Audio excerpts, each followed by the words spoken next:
Hello. Good evening. I hope everyone's doing well. Hi.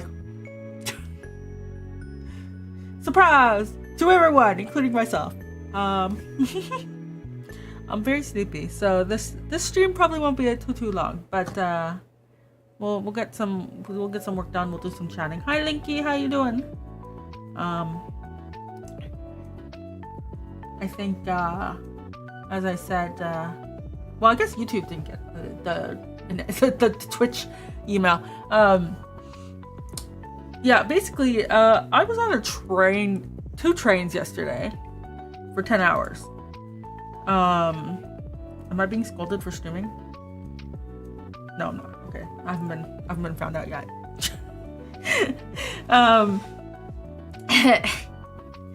Yeah, so there was no stream yesterday. Because I had to do sort of like a, when did I announce it? Was it Friday? I think it was Friday. When did I post it? Oh, it was like a week ago. Okay, well, yeah. So I had to do an emergency trip to Toronto yesterday.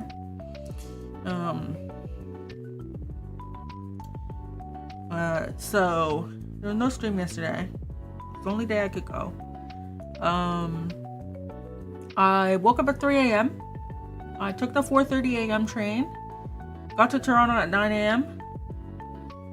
Was in Toronto walking around in 45 degrees Celsius heat for like 9 hours. Train was late, heading home. I was supposed to leave at 6:30. I left at like 7. And then there were delays on the road. So I got home at 1 a.m. I had physio at 8 a.m. And then I had work. I had a phone call I had to be on at 10. And then I worked.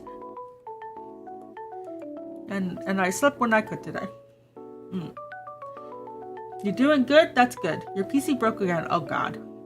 You're legit fixing it right now. Well, I hope it's fixed for good. For real. This time around. So no, I think you've been fixing it for a while. Well, I think you fixed it, then it broke again, then you fixed it.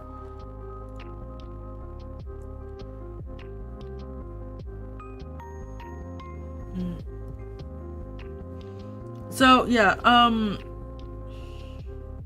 had a lot of time on the train to read, okay? And you'd be like, oh, well, didn't you sleep? And it's like, I slept for 2 hours. I was not able to sleep on the train. So I had 8 hours where I was conscious on the train, where I read a book. And I have 1 chapter left in the book. But I figured, well, yeah, and we'll do some work, because it was the Master in Community Management book about game development, specifically for game development, but it's generic enough that it can be applied to other things. I figured we'd yap a little bit about the book because I'm almost done reading it. So yeah, and we'll do some Gatela work, because I was thinking about what to do tonight. The problem is if I sleep too early, I'm going to wake up too early, and I already fucked up my sleep schedule. So it'd be better for me to go to sleep at the regular time, even though it's gonna be like 5 hours of sleep. So I have to wake up early tomorrow. Better for me to try to get back into the normal sleep rhythm than to try to sleep early, because then I'll just wake up after 4 or 5 hours and it's not going to be fun. So yeah, I was thinking about what to do. I do have to do video editing because I have a bunch of things to finish, but I'll do that tomorrow or Friday or something. We'll see. And I wanted to talk about the book because the book is interesting. But the thing is that is relevant, obviously, because it's about game development, but I didn't want to talk about it during the Gator game stream, and then I didn't want to talk about it during the chiseling stream on Sunday. So, you know, hi. Also, I didn't want to wait till next Tuesday. So it's just sort of like, let's do stuff. So we're gonna work on updating this guy, and then this section of the map is done. I guess it would be this section, and then we'll start working our way this way. You know, I was gone for less than 24 hours, and the pets like lost their marbles. All right, so that's map 1-5.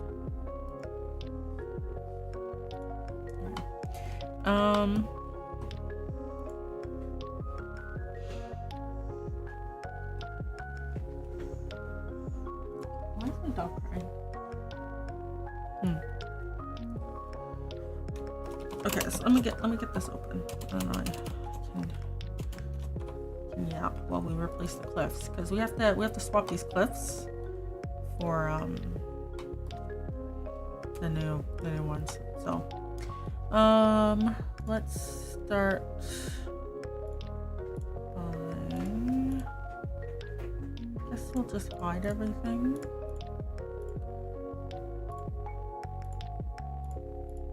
Just build up from there.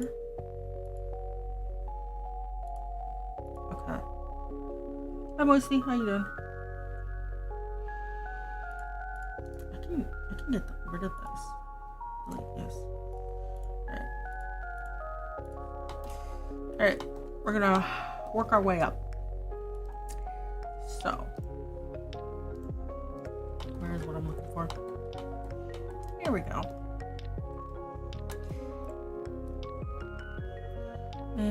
Yes.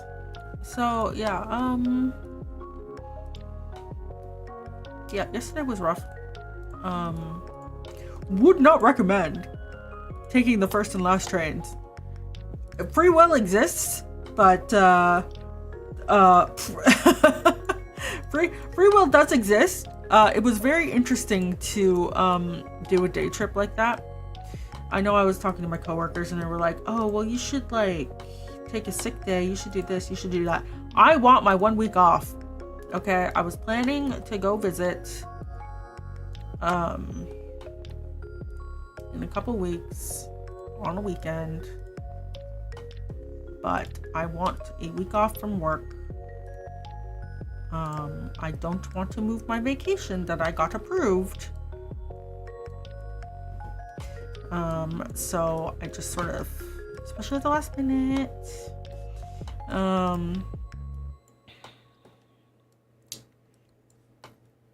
so I took a sick day basically to go. I mean, my manager, I told him why, but there we go. But yeah, would not recommend. Double would not recommend. The thing is that so I had to book it last minute. Even booking it out like ahead of time would have been so like, how do I describe this? Okay, so I was looking to book it out for a couple weeks from now. Okay, and so I load up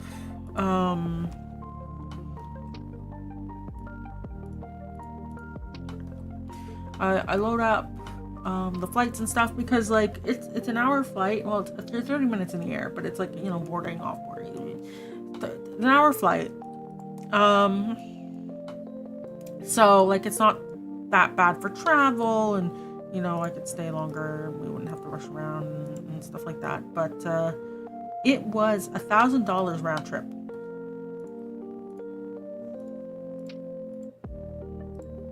To go fly for an hour. God, the high-speed corridor can't come in fast enough.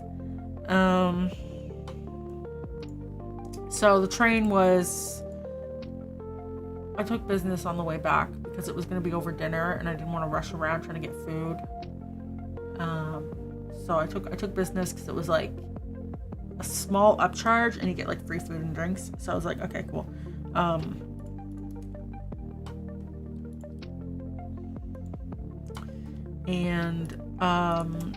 So I think in total it came out to 300 or something for a last minute thing on the train. Again, 10 hours of my life on the train, but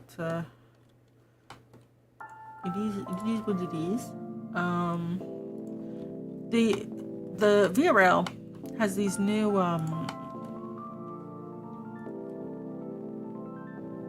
cars, and I thought I got a business. When you take super early in the morning, sometimes they just group people together.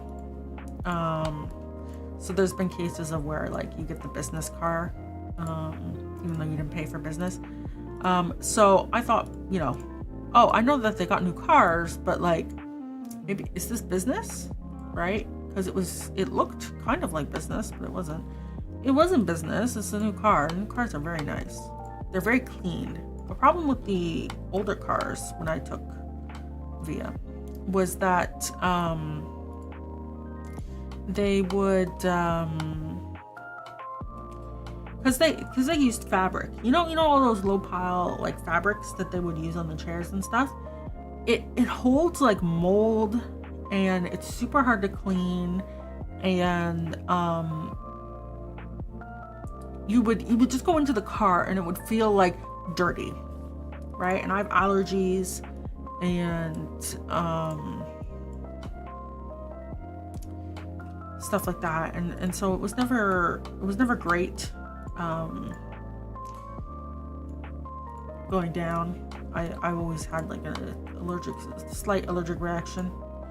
But yeah, the new ones are made with the same like sort of pleather material that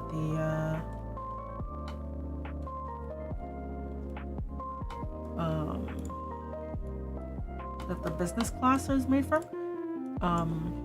And there's more space. They made more space, more leg room on the new cars. So it's quite nice, actually. And even though there were small children on the train at 4 a.m., everyone's asleep. So it wasn't that bad. Definitely, if you're going to be sleeping most of the train ride, I wouldn't recommend business. But if you, for whatever reason, can afford it and whatever, I would.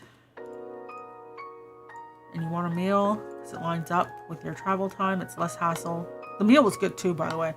Obviously, it's not like Instagram worthy or whatever, but it was pretty good. It was warm, tasted good. So yeah. And then of course I got to Toronto during rush hour and had to take the I had to take the subway and stuff, and every time I have to take Toronto subway and the streetcars and stuff, I hate, like, Toronto's public transport is so good compared to Ottawa's. Ottawa's is like, I have to drive 20 minutes north. It will take 2 hours on a bus. This is why I have a car.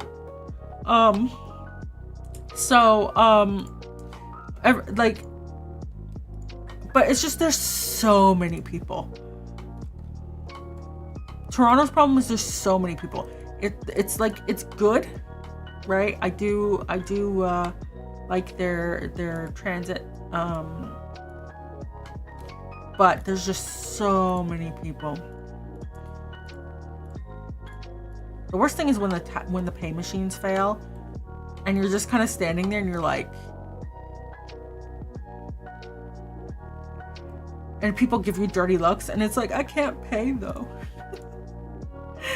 That happened to me. I had a transfer ticket, so it was fine, but I was trying to do the transfer and it failed. And I was like, I don't know what you want from me. This old lady gave me a stink eye. I was like, I don't know what you want from me.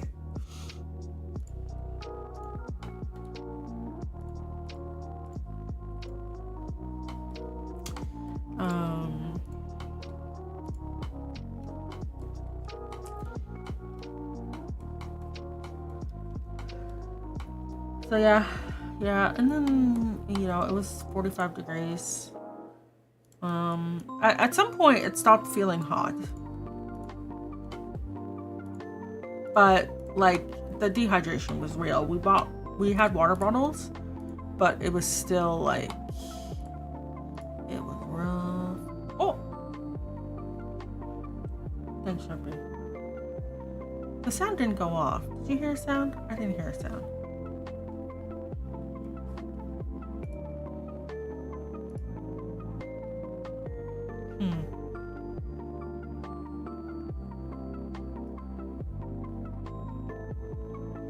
Well, that's a problem for later. Oh, there it is. Collision mesh on the chibi could use some work. The chibi... I can't be bothered. I can't be bothered. I'm considering switching to Warudo or something instead of Vinyan, but I don't know. Because it just seems like I was looking at it and it just seemed like it had a little bit more polished features. Specifically for the node graphs. Every time I have to go in the node graph, I go, I hate this. So, I'm not sure. I have to look at it. It's on the zero list. Will it ever get done? Probably. But, we'll see. We'll see.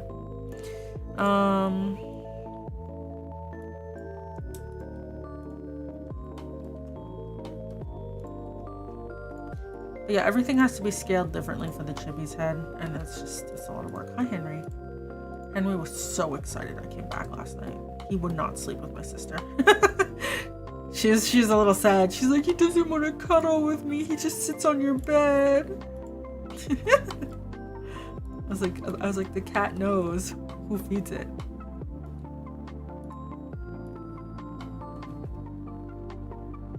He knows. Thank you. Yes. He would not let me actually get under the covers to sit on me. He was like already on me when I came home.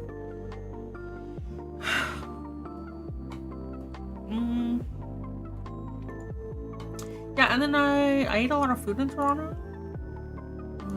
We basically cafe hopped while chatting. So that was good. I went to a vintage store I like there. And we went to the Artist Alley in Toronto, which is basically like a bunch of artists who sell at Artist Alleys. They have like sticker shops and stuff in this building, and it's like a little market thing you rent out. Those are becoming more popular. There's one here in town. I haven't been to it because they only open at 4 p.m. for some god-awful reason. So every time I have time to go, I don't have time because it's at 4 p.m. on the other side of the city, and I don't want to drive there, you know. But there's one here too. It just recently opened. I wanted to check it out.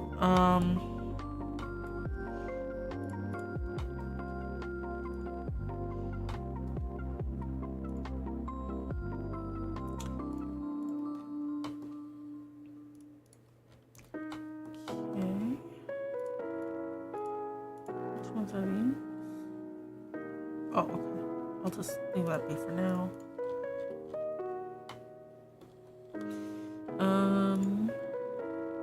Yeah, it was nice. I got a bunch of stuff. I got a desk mat finally. I've been looking for desk mats for like a year. Curse AI. Oh my god. It's made it so hard because there's like some major desk mat makers, right? And so it's like, okay, you sell them. I know that you're good. You know, you're not using AI, but I don't really care about Genshin.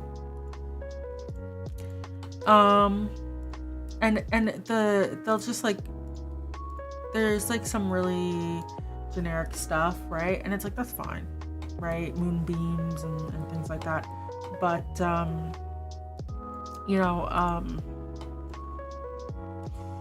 I want something that fits my aesthetic, and they don't have it. And it was really hard because if I tried to find, like, I was looking for like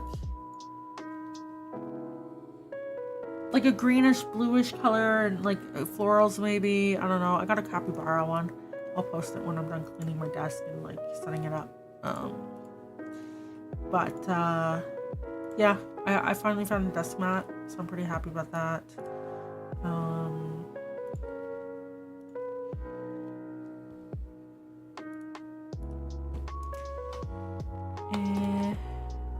got a couple shirts.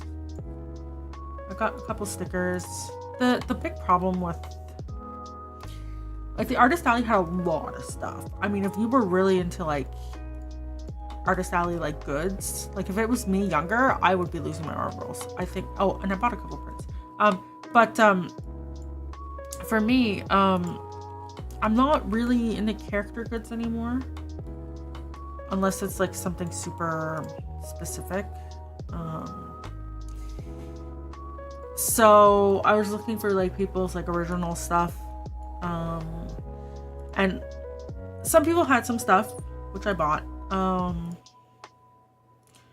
but for the most part it was all character goods. It was all, like, Love and Deep Space type stuff.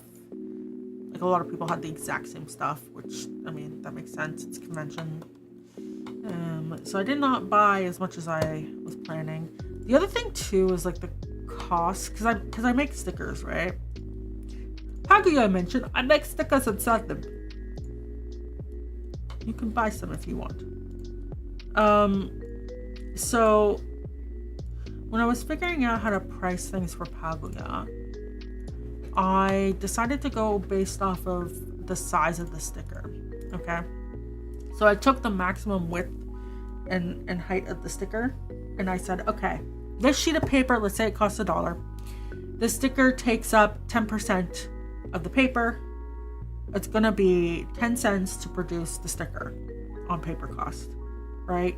And then you're like, okay, an ink bottle refill is this much. You can print this many sheets. We'll occasionally have duds, so we'll multiply that by 2. Okay, it costs 20 cents to produce the sticker.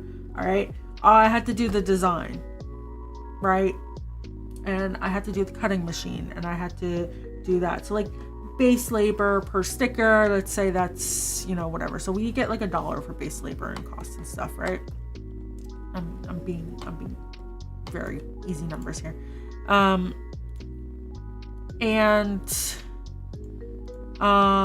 know, if it has holographic or whatever, there's usually an extra cost because it's an extra thing to do and laminate and all that other stuff. And so I'm like, okay, this vinyl sticker that's this size should cost about $1 to manufacture. Okay, then you've got to put on the profit thing. The percentage of profit for a sticker is like 100% or something like that, because it's like, oh, the sticker took $1 to make. I'm gonna sell it for $2. Oh, you made a lot of money, but actually it's just the flat rate's $1. You made $1 on the sticker, right? Then the tax is baked in, and then you bake in the fee for the space into the cost and everything. So, like, the size of the sticker, I'm like, okay, so for them to have base profit and everything, it's probably with the tax built in like $3. They're selling it for like $5. And they're like, yeah, so this sticker's $5. And I'm like, okay. They're like, if you buy 5, you get 1 free. Or like, if you buy 4, you get 1 free. And I'm like, these are some big ass stickers. What? And sticker sheets, I saw mine for like $6, right? They were like, here's my sticker sheet. It has 10 stickers on it. It's 4x6. It's going to cost $12. I was like, what? Either I am undercharging or your prices are insane.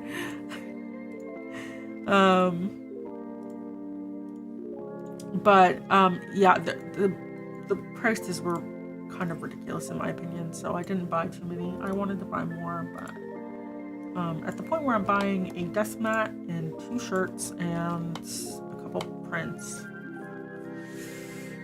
it's expensive. Okay, why is the cat beating up the dog? Henry, what are you doing? Why are you smacking him in the face? Why? He's deaf, he can't hear you. Why are you smacking him? Charlie. Yes, why? Why's the cat hitting you? What'd you do?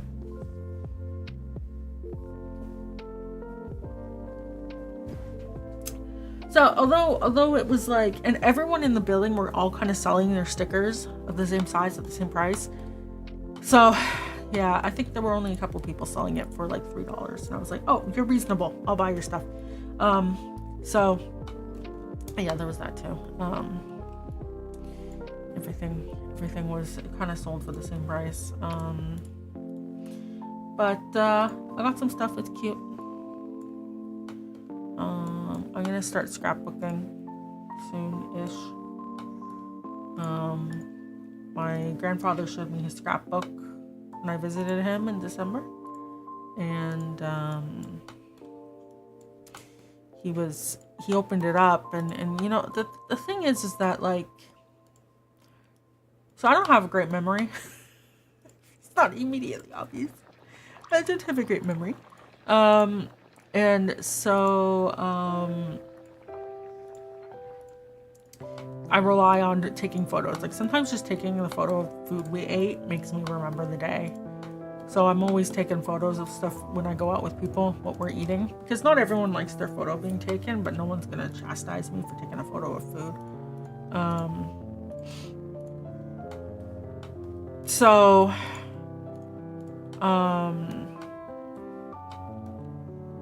I usually do that.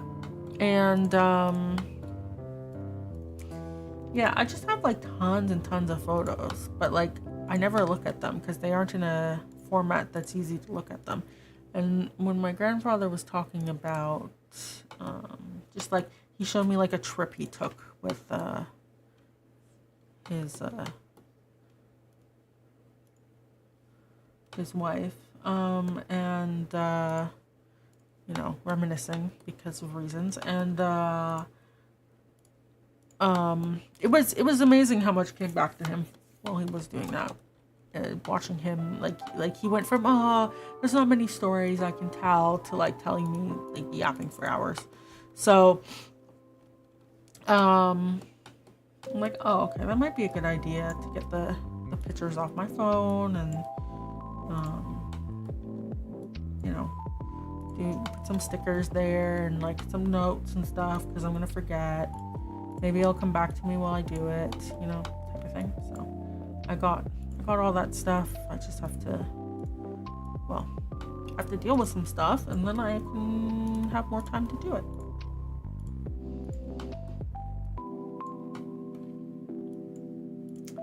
But yeah, so Toronto trip was good.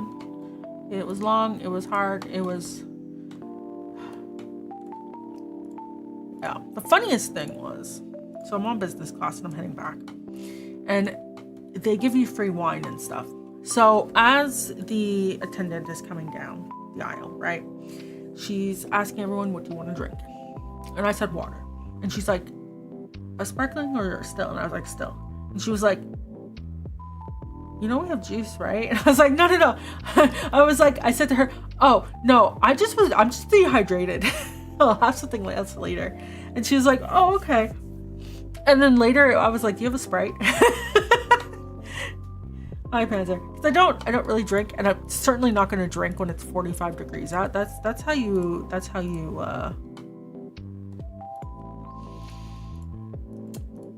get ill. Don't drink when dehydrated.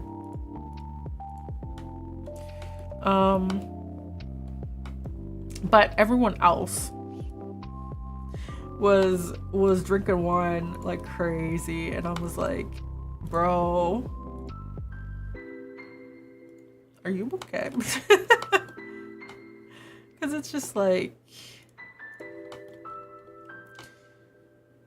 it's hot out.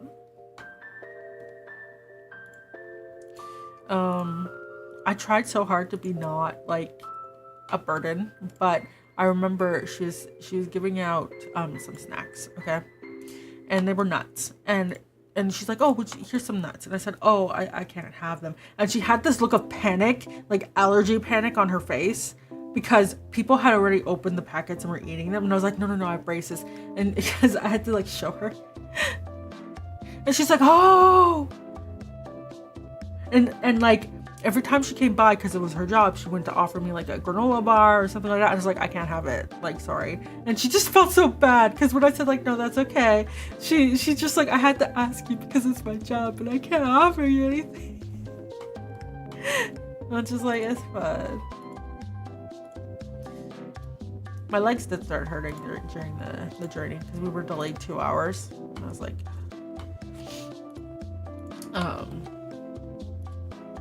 and she's like, you can go wander around the train while we're driving. And it was like thunderstorm, shaking violently. And I looked at her and she looked at me and I was like,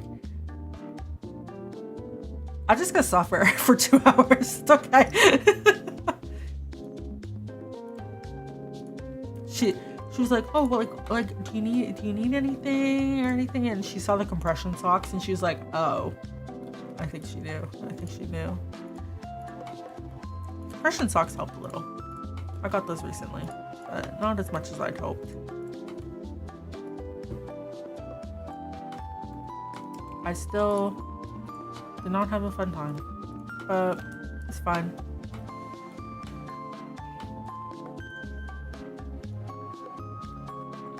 Dog is upset because Cat won't play with him. Good lord. What are you guys doing? So yeah, that was the trip. It was a long day. It was a lot. Don't go back and forth on the train in one day. It's not worth it. Don't do it unless you have to. It's exhausting.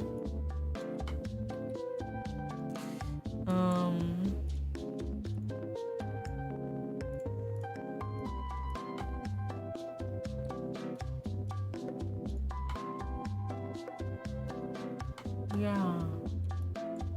So the book I was reading though on the train, like I said, I was reading Mastering Community Management by Victoria Tran. So if you don't know who Victoria Tran is, she is the marketing manager for Among Us. She also worked on like Dwarf Fortress and stuff like that, Fox Games and stuff. Like she's very good at what she does. All right. What are you doing?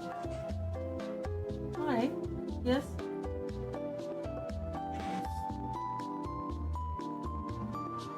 Hi. What are you doing?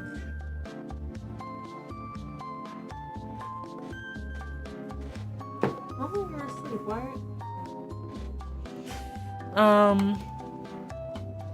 I guess we'll get the slopes. Yeah, we'll get to that after. Dirt.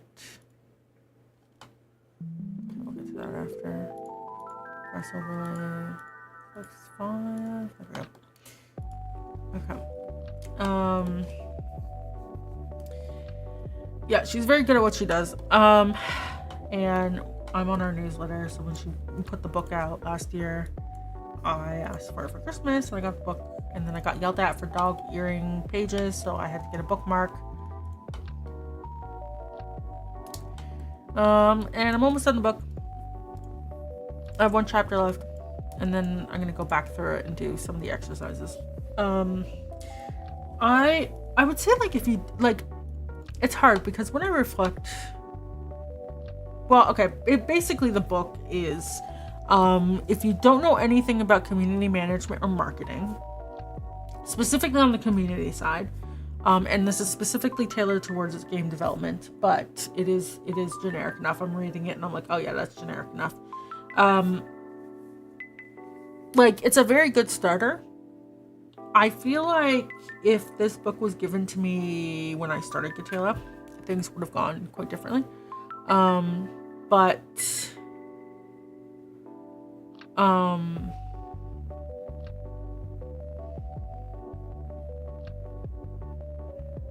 and I'm gonna do the exercises, because the thing is that there's one thing about, so a lot of the advice is like, at least like the first half of the book is about talking about community management from a generic perspective, so without any game stuff. So stuff like, what is the company's values? What does a community manager do? What is what is the job, right? So if you were looking to hire a community manager, you would know what you're looking for. If you're looking to go in the field, you know what you're looking for. And if you're just looking to like do it yourself, how to go about it. So they talk about things like, what do you want your community to be, right? What are the values you have? Here's an exercise. Take that exercise and do it like this and do it like that. And it's sort of at the very beginning, at least, on the level of, when people tell you to write down your goals and you're like, what difference does that make? Right? Somehow writing it down makes it more real, like that sort of thing. You can always go back and refer to it. That's why I like things like mission statements are so important, even though they're very,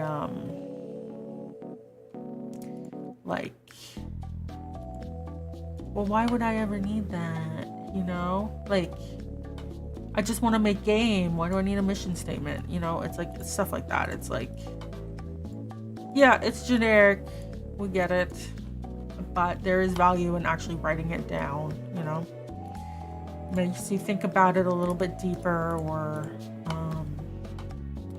more introspection, or at least to go back to it in the future. Be like, oh, that's right, that was something I wanted to do,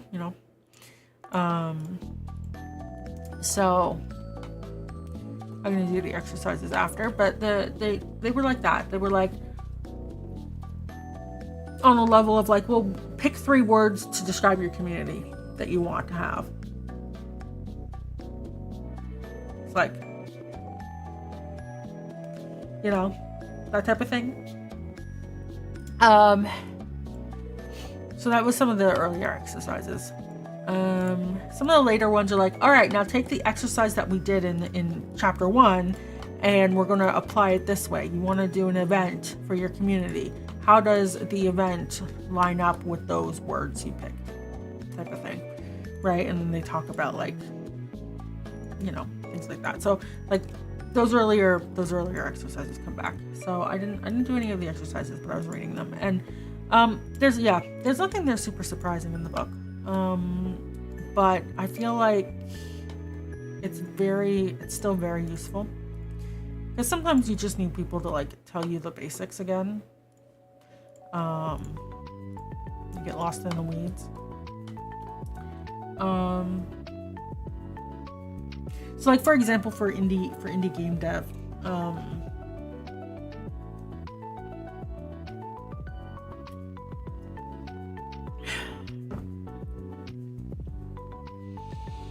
what's my community on stream? I'll get to that.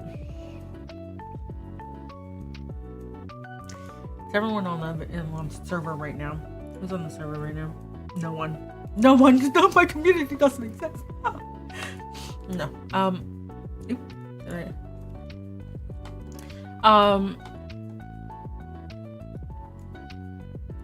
Yeah, so for indie game devs, and I know I was, 10 years ago I was for this as well. A lot of the marketing feedback and stuff has changed a lot over the years. And like community stuff as well. A lot of people looked for gimmicks. Okay. And when the book talked about gimmicks a little bit. And like to give an example, there was a period of time where people would do giveaways for their community or fan art contests and stuff. I remember I hired a marketing team. I think I talked about this before. I hired someone to do marketing for me. And their feedback was to do like fan art contests, giveaways, things like that. And I said to them, I don't have a community. We can't use those strategies. What should I do? And they didn't have anything. They didn't know how to grow a community. Looking back on it, after reading this book, they could come in to a situation where you had a community and they could work to maximize it a bit. But their advice was always super generic and it wasn't tailored towards a specific community. It was just like,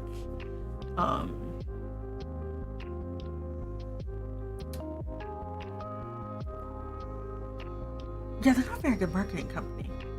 I don't think they're around anymore, but yeah, because like they wouldn't ask about values. They wouldn't ask about where are you hoping to get out of this or anything. It's like, hey, I'm looking for marketing people.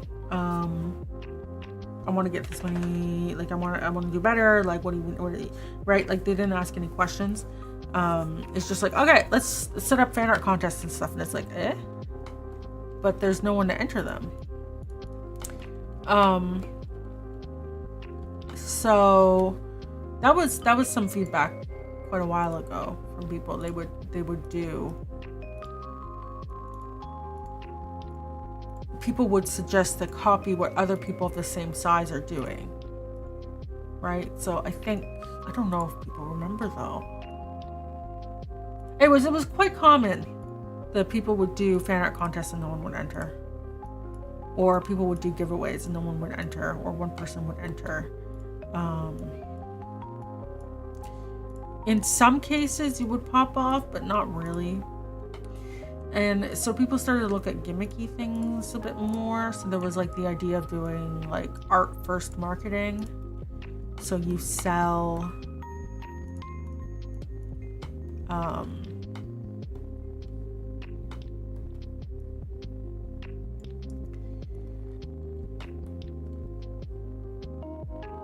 you sell the visuals of the game, not the content, because it goes better on social media. I think I talked about that before. That was around for a while. So if anything stuck on social media visual wise, people would then start developing a game around it. And so you'd have people develop a lot of prototypes and stuff, quick visual prototypes. That would be kind of what they focused on, which isn't wrong or anything, but it led to a lot of people being stuck in these situations where people were sold an idea that didn't exist. You know when you have a sales rep and they sell you something that doesn't exist, and the dev team gets really upset because they're like, now we have to make that, right? With a picture, people will start, they'll come up with their own ideas, and it's troublesome.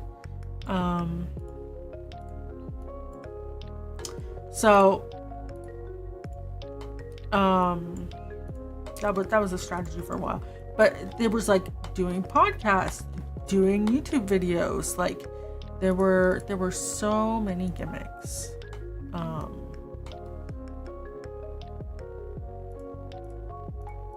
Let's just turn this all on.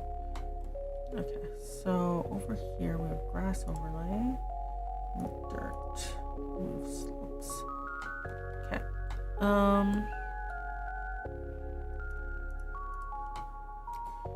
So for here,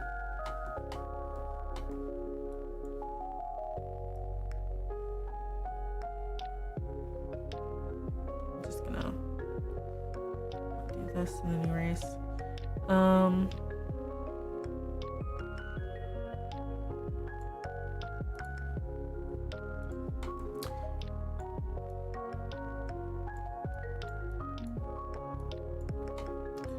Yeah. So there wasn't a lot of thought into like community management. It was always you were developing a community to market to them. Okay.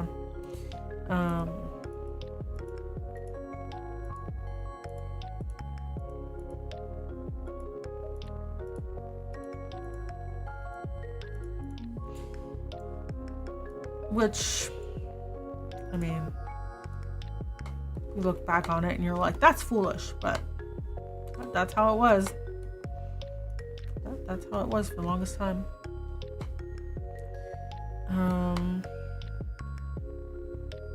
I wonder actually if I should have that be like this instead.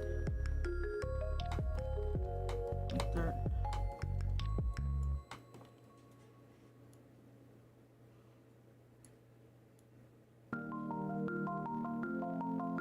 That might work better.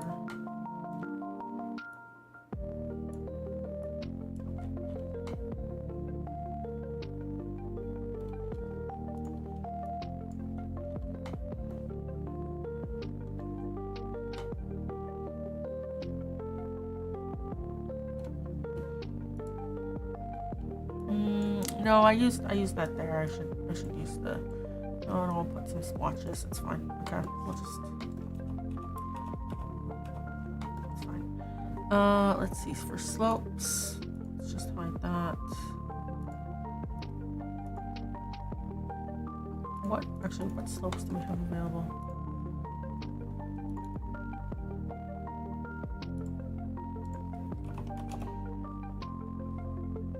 Okay, so we have a grass slope that way.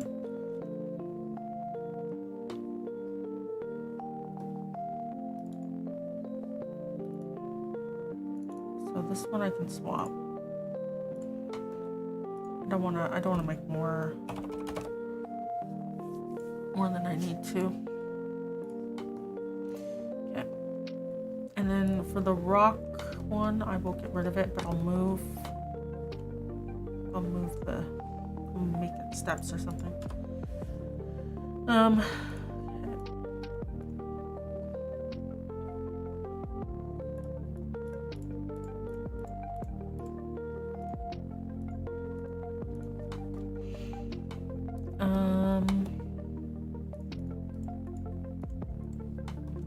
Alright. Let's see. Okay. Because we do have. No, we don't.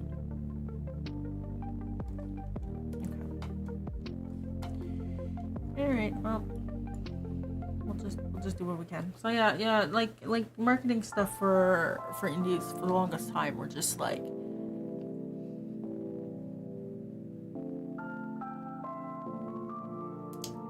Shilling? You know, it was just like, I'm selling something to you. I want you to buy my game. I want you to play it. Like, it was very, like...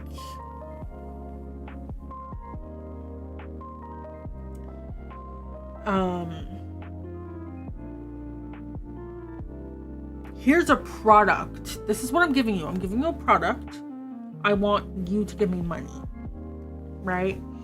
And I don't know, like, if you know anything about business is about, like when they sell, like, solutions, like software solutions, it's like, here's your problem. Here's the solution, right? I'm giving a solution to a problem you have. Whereas, like, for entertainment, that doesn't really work the same way because unless, like, it's, like, educational entertainment, like, you're not solving someone's problem. Unless it's boredom. But, like, you know, like, there's so many entertainment products in the world, right? Hi Jiggly. Thanks for following. Yeah, shocking. Let me see. If I go like that, and like that. Oop. Like that. Place that. Wait.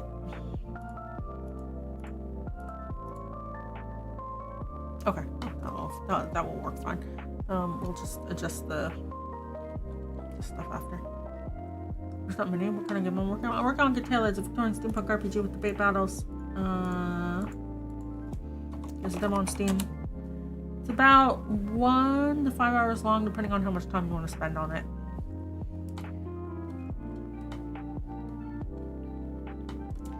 And we're talking about a book on community management right now. And let's just try to. Okay.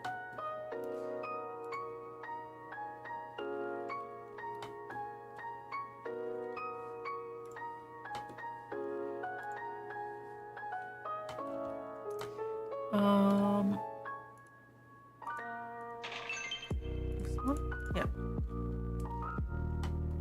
Let's change that to this.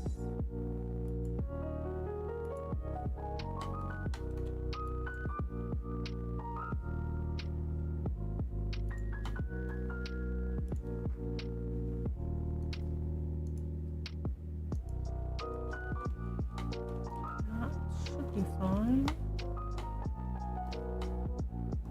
So it's very polished. It's gonna work. What are we at? 14 years? Yeah, takes a bit. Just a bit. Just a little. But thank you. Yeah, so for the longest time, indie game marketing was just like, this is a thing and I'm selling it to you. Please buy it. No thought, head empty. Which doesn't really work nowadays, you know? Let's see.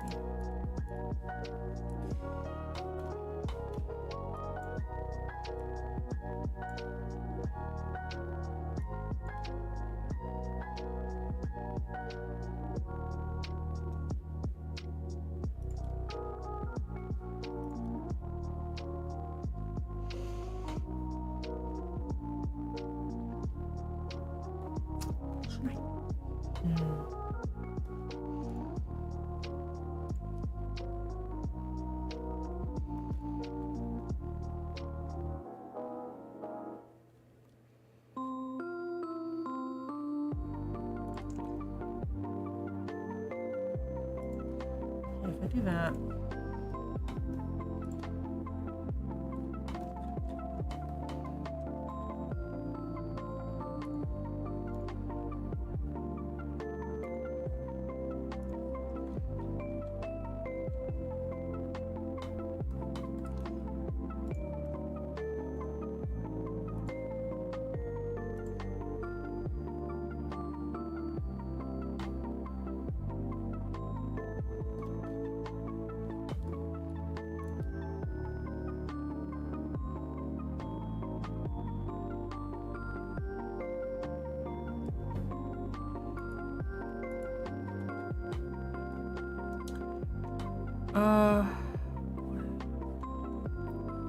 I could.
Why is this moving over?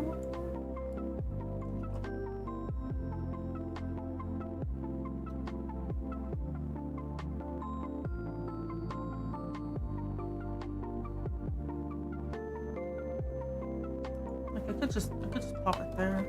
That would work. think.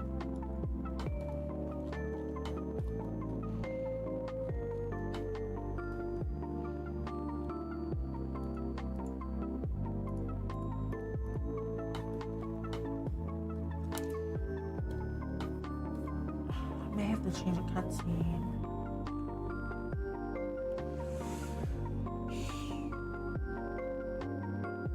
Fine. If I have to change the cutscene, I have to change the cutscene. It's fine. It makes more sense like this. Yeah. Yeah, so marketing for the longest time was just like copy what everyone else is doing because whatever they're doing is working. You're like, okay. And then it was like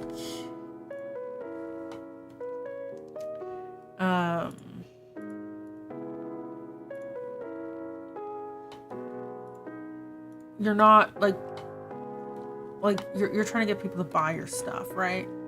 So it wasn't about building a community or providing value or anything else like that. It was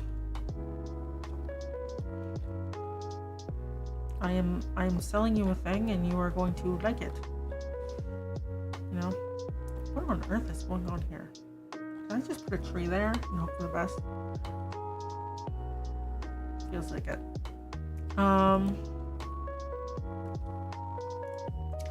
Right, let's we got ads. Okay, that's fine. We'll just wait, hold for ads. I think.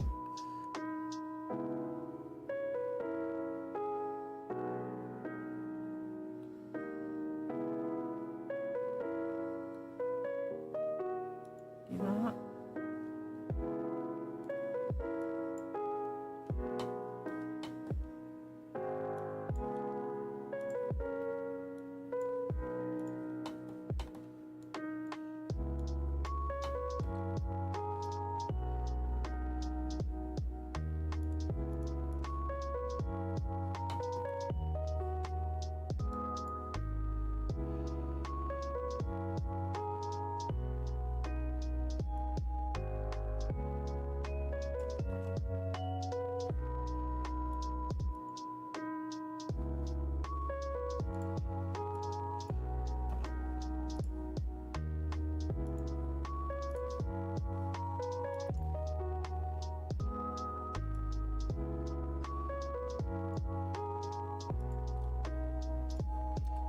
And then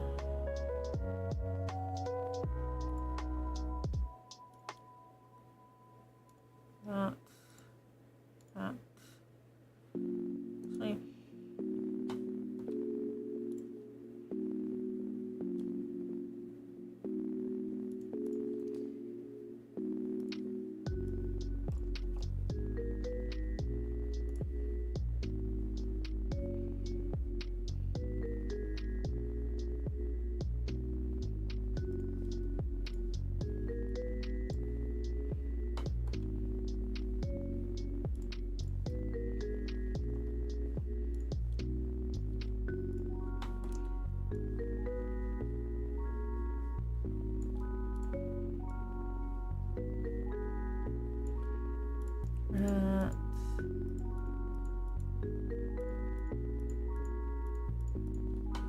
Here we're gonna run this out,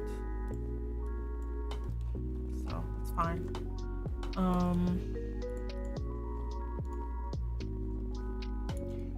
For the grass overlay,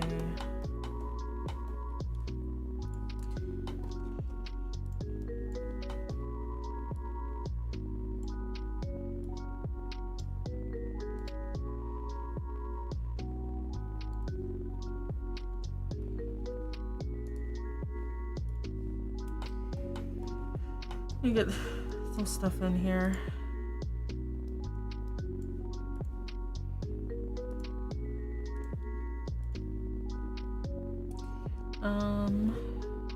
Welcome back. Hey, Henry. Yes. Yes, hello. What do you just want?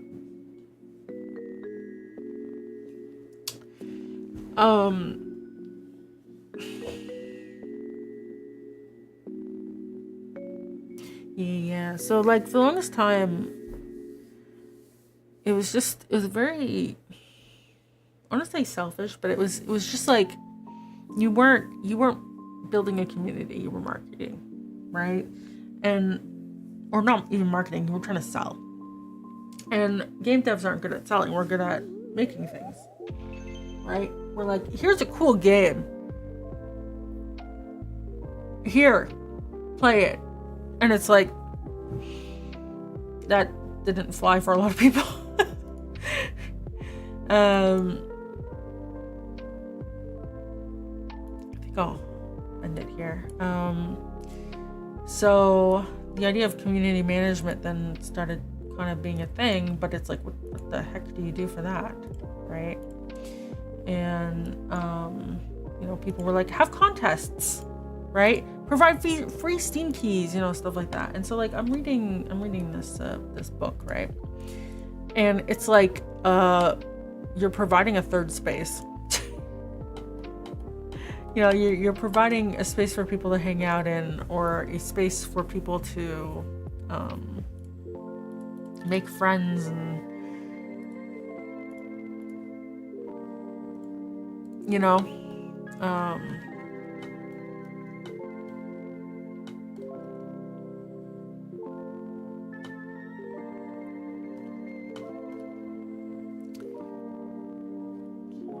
think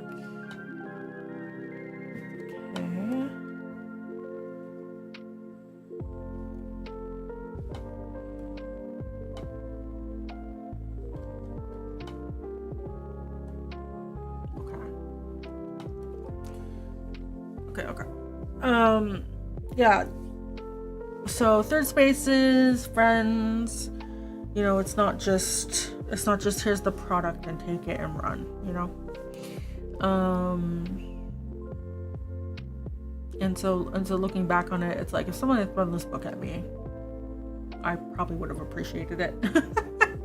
Because I remember I was trying to follow different pieces of advice at the time. So,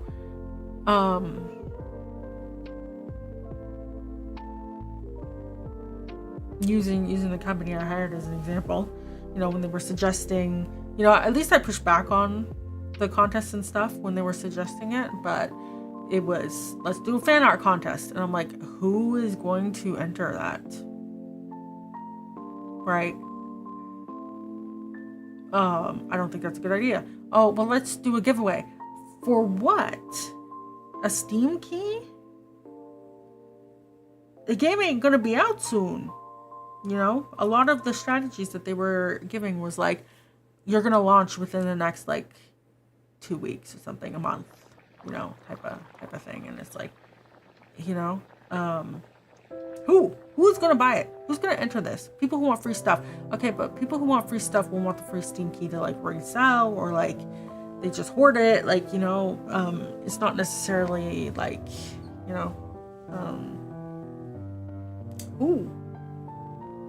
So, I'm glad I pushed back, but that was a lot of the advice. And there was a section talking about posting every day on social media and chasing algorithms and chasing memes and stuff like that. And I've definitely when you're younger and you see every single person posting the same sort of meme, even if it doesn't apply to their stuff, but hoping that it pops off because it's funny enough or whatever. It's like there are people who I think someone talked about it in regards to Pokemon. There'll be a Pokemon announcement, and then literally 5 seconds later, someone's already drawn fan art and posted it. Someone is drawing during the direct, posting during the direct, right? They're trying to get there as fast as possible. And within the first hour after the direct, there's so much, right? And they're riding the hype and they're doing stuff like that. I remember there were some artists saying, that's exhausting. How do you do that? It takes me so long to make something I like.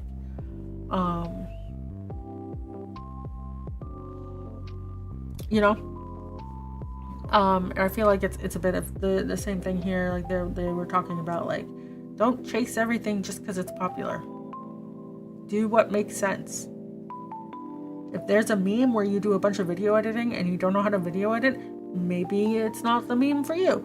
There will always be another meme. You can always go back to a meme. They come back around.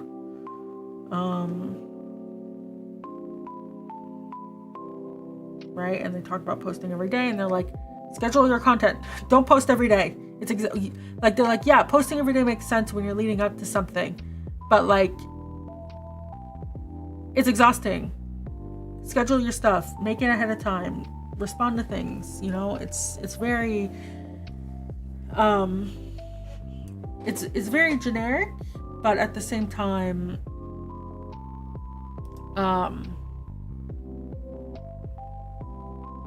there's wisdom in there, because I experienced posting every day when I was unemployed, and it was a lot. I did all my video editing on one day, and for that whole week, and it was a lot, and it's, you know, so there's definitely the nuggets of truth in the book. So yeah,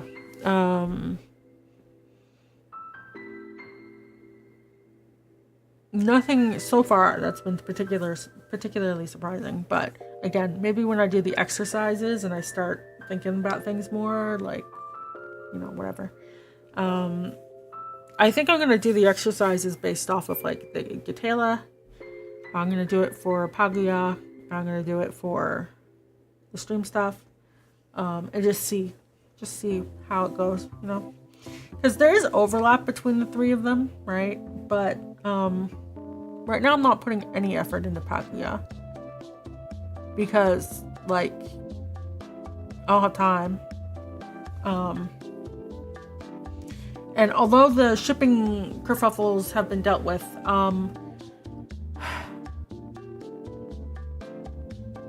why make product to sell for sake of sell? I don't want to do that. You know? Let's see here. Okay, so I had a couple little swatches of that. Okay, so I'm gonna have to copy some swatches over. Okay. Yeah, I don't like the idea of making things just to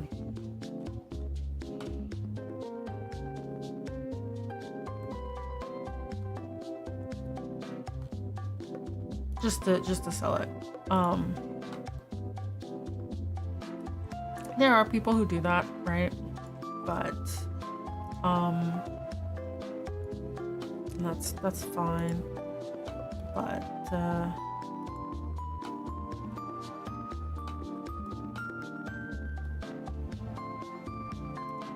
I don't want to do it, you know?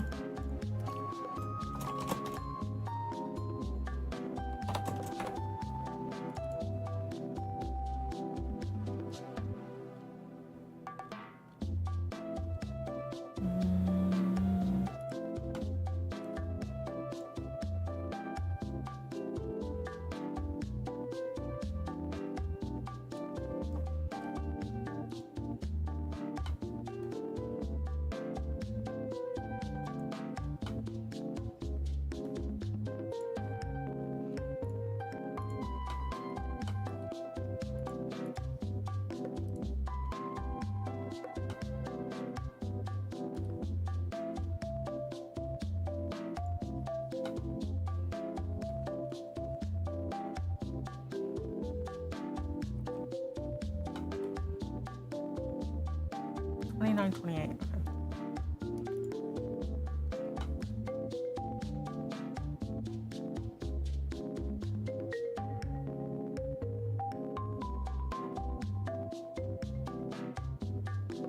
All right.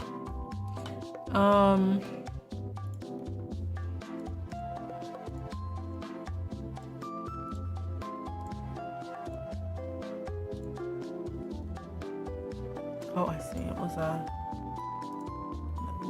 yeah.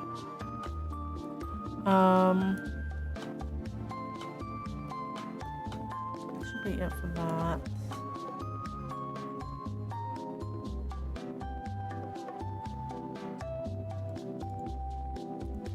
And then for the decorations, we've got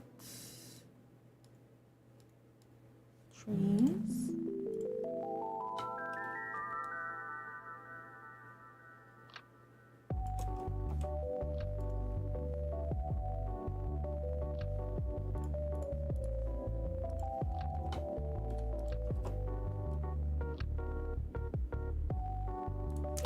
And just thinking about like the marketing stuff I tried before, and then reading this book is making me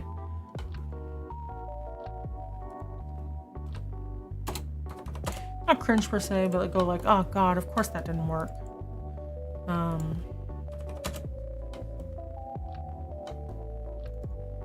So like there was one part of the book about like when you're in production and things are delayed and people start losing interest in stuff, and I'm like, yeah. What do you do? And it's like, right? And I think for the most part I'm handling it all right. But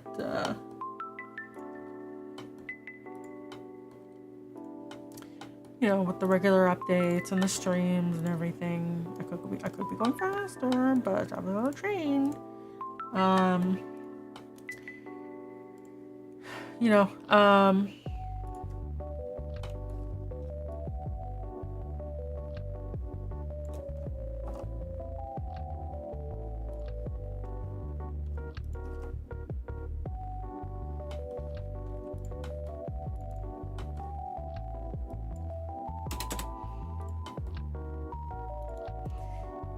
they had a section talking about that, and I think that'll be helpful to re-review once I'm done reading.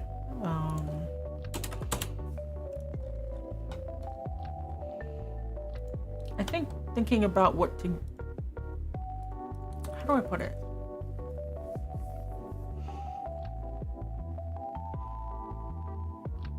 When it comes to streaming, okay, like I think the community stuff is slightly different, but also not, because like one of the key pieces of advice in the book was that the community is not you, right? It's not the product, it's not you as the community manager, it is like the people in the community, which makes sense, right? But I feel like for streaming sometimes it depends a lot on the type of community you want, right? Because when you're focusing around like a person, like it could be a singer or something too. It's like they're also the one doing the community management. It's like it kind of focuses around them, but kind of doesn't. Like it's best if it doesn't. Because if your goal is like to have people make friends, then it's helpful to have people make friends and not center it on you. But as the person product, I don't like thinking of myself as a product.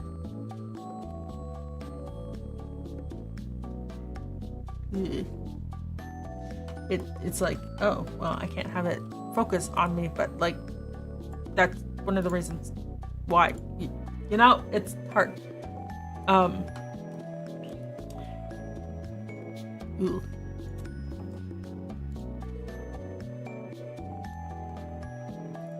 How do people enjoy making themselves a product?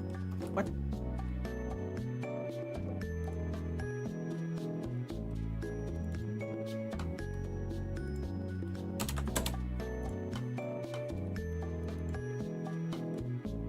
Ooh.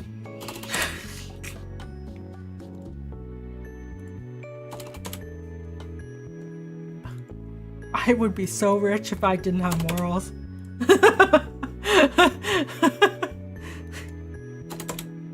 You know?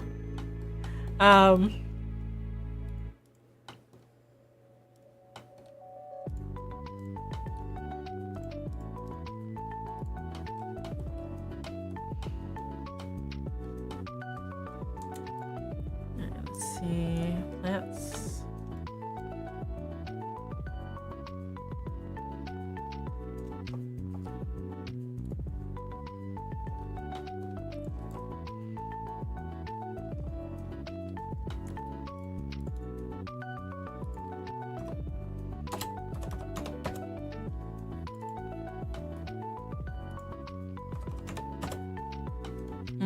But like I did a survey, right, at the end of last year, and I was like, hey guys, what do you want me to do more of next year, right?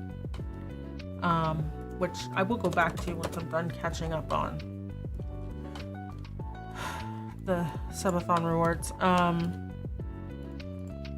But like,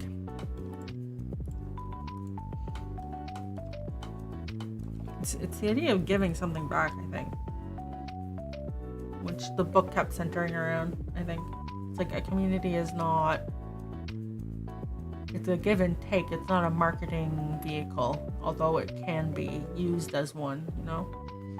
Because when they were talking about like the product stuff, they were like, well, obviously there's interest in playing your game. That's why they're quote unquote in the community. But like, if all they're there for is the game, then you don't really have a community type of thing.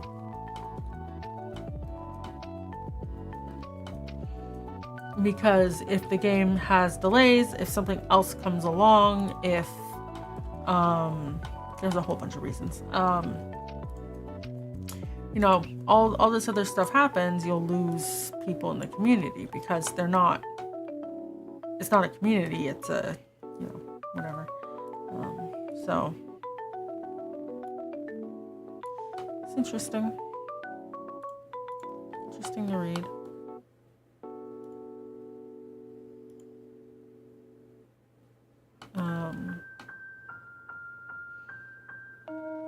Yeah, let me do dirt patches.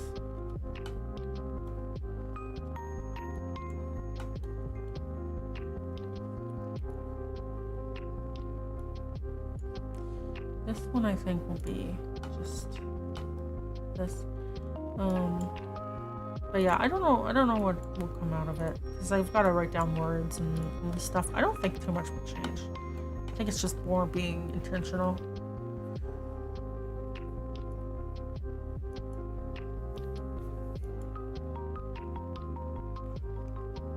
Intentionality is a very important thing.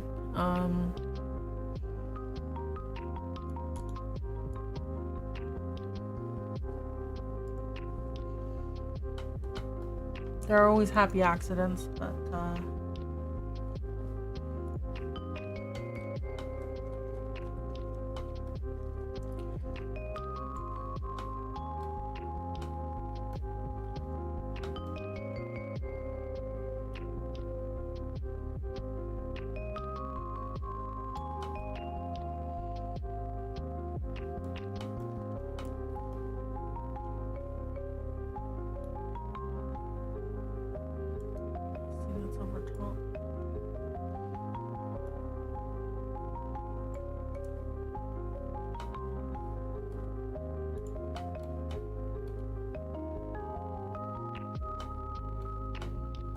do I have?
There was also a section in there talking about moderators, and I'm still amazed by, I mean, they were talking specifically about like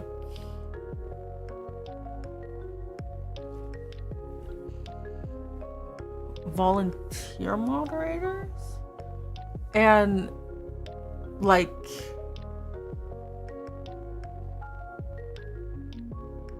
how to handle things like that. And I was like, because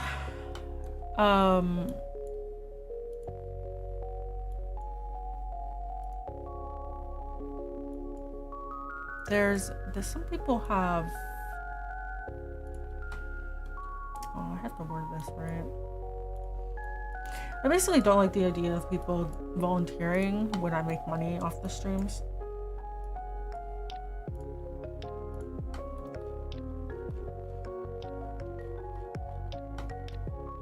Right? If I'm sitting here making money off the streams, right? And you're working, like,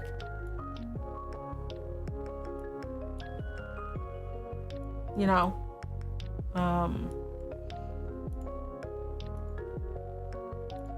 why not pay? You know, I think, I know some streamers have talked about, like, the cost of that would be enormous, right?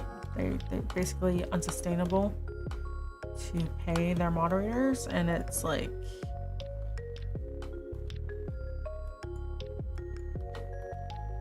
you know, it's like when people talk about, I can't pay so-and-so more money, eh? Too expensive. It's like, well, that's the cost of doing business.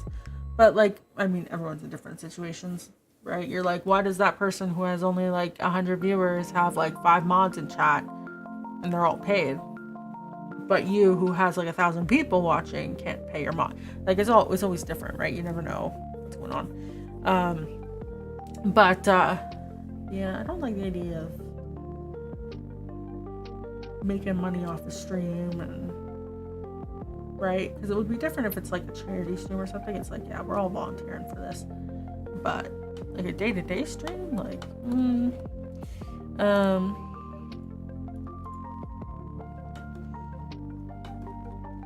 but yeah, there was a whole section about, like, they are volunteers, they are not employees, don't, you know, it's like, yeah, but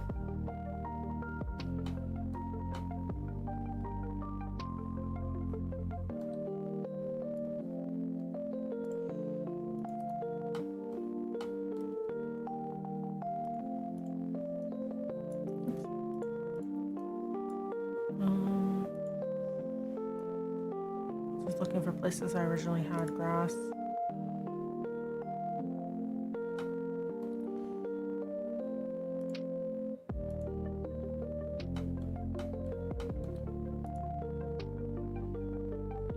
No, I put grass down here to fill it in. I can do something more interesting there.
That might be good.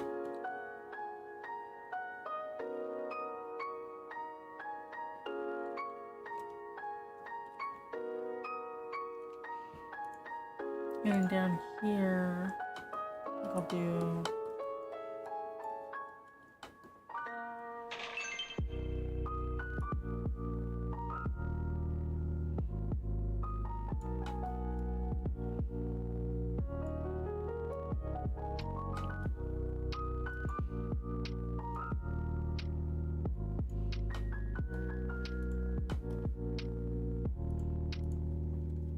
something like this.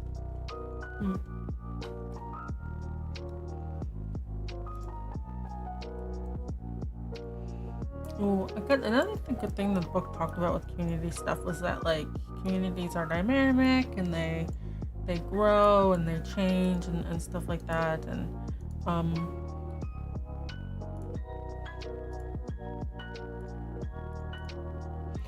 the thing I liked that they talked about was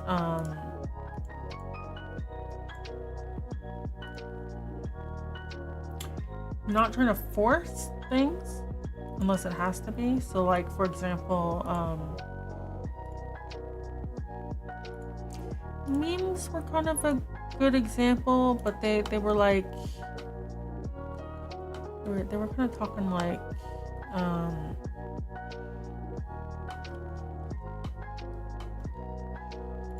they're kind of like an organic thing, right? You can't really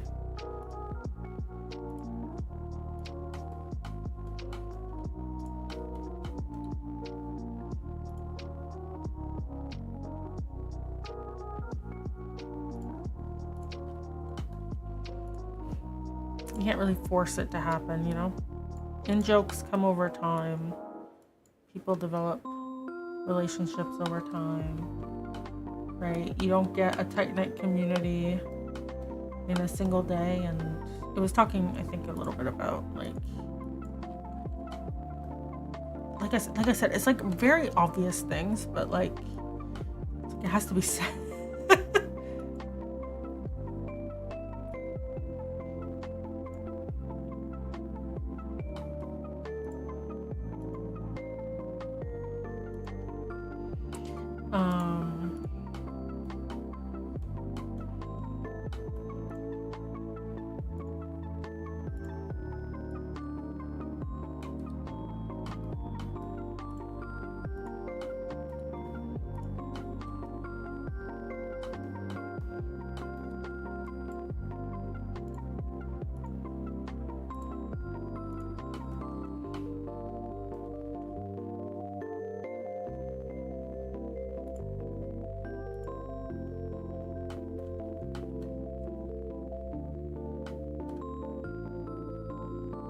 Okay, so that's a little bit better than Field of Green.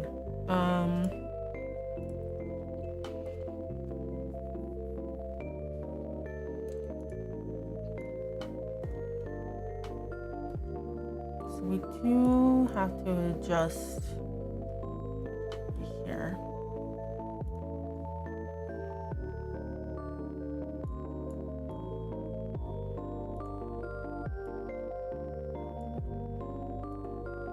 And also here.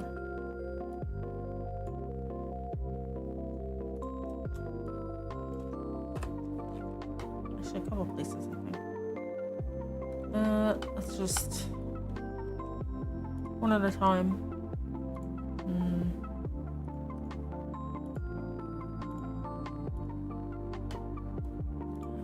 Let's just do that.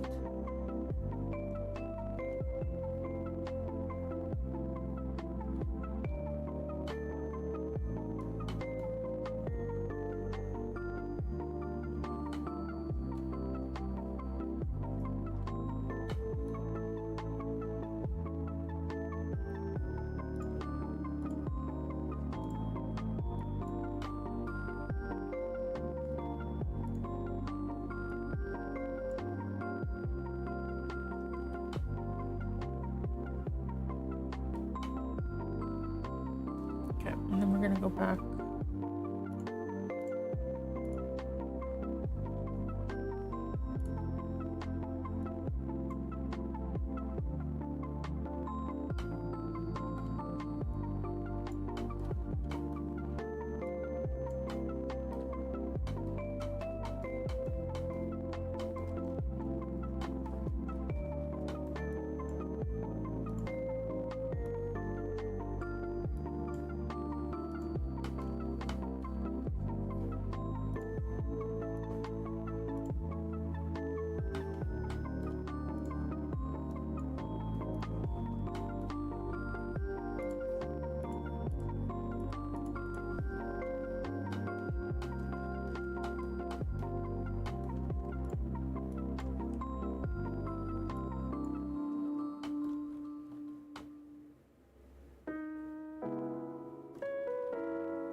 Right.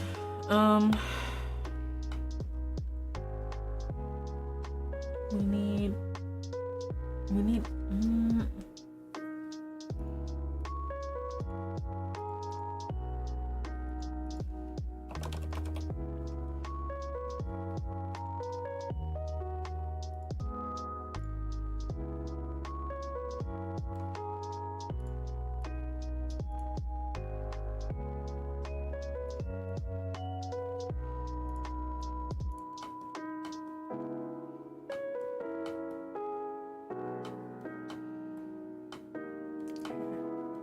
Just gonna look for like this, for example.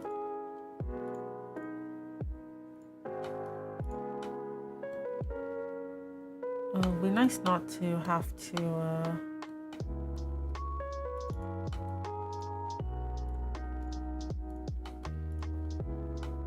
do this anymore after this. This is the last map with cliffs that we really need to change.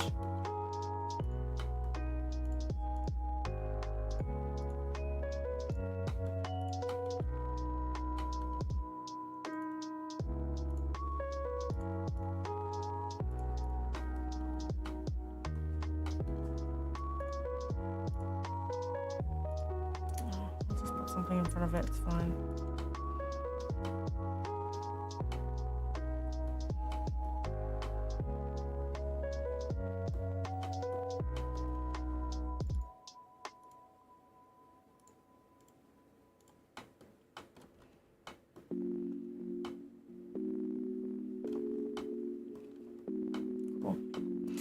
Alright, so that is that. So we should start with the trees.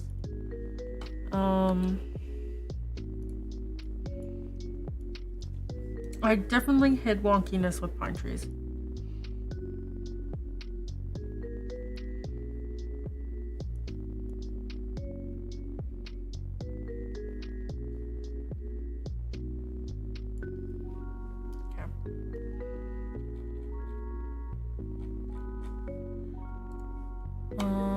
Let's see.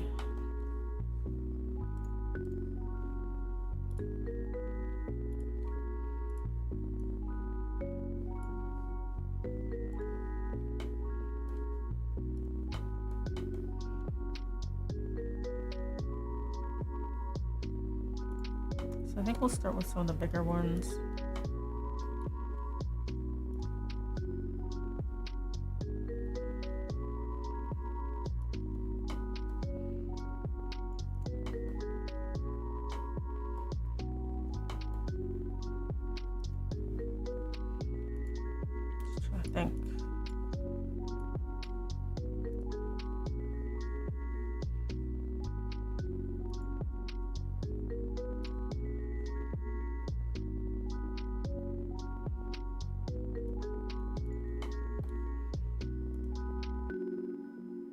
Remove some of those. I think I had. Yeah, if we move this guy down here.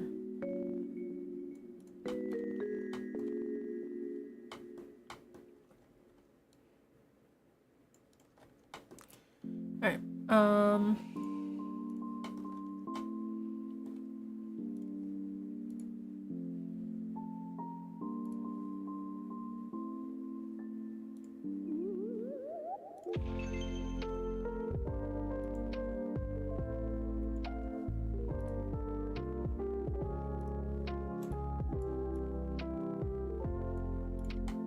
Some of these trees were in specific places for specific reasons. So I'm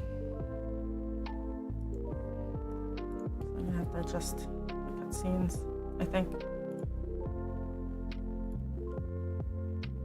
Which is unfortunate, but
Okay, I think everything was just where it was because that's where it was. Yeah, I'm gonna move you.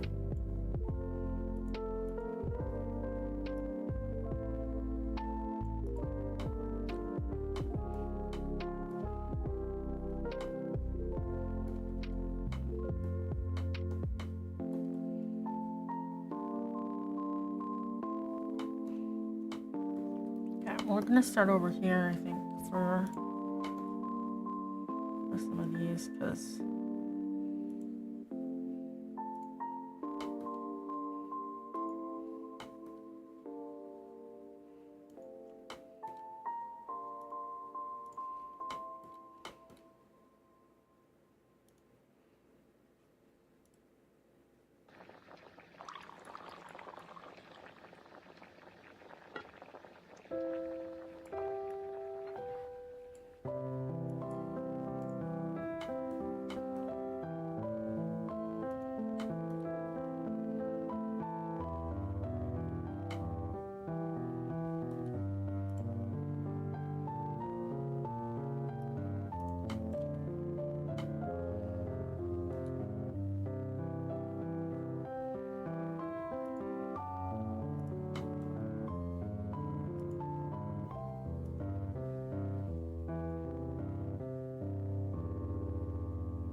Ah.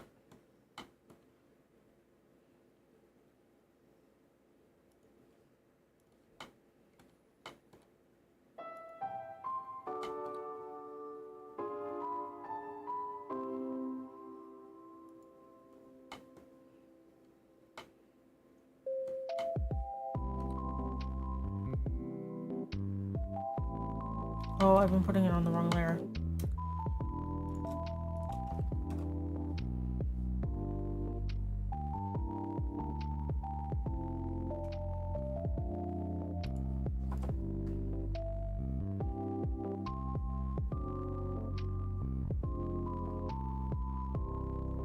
Set.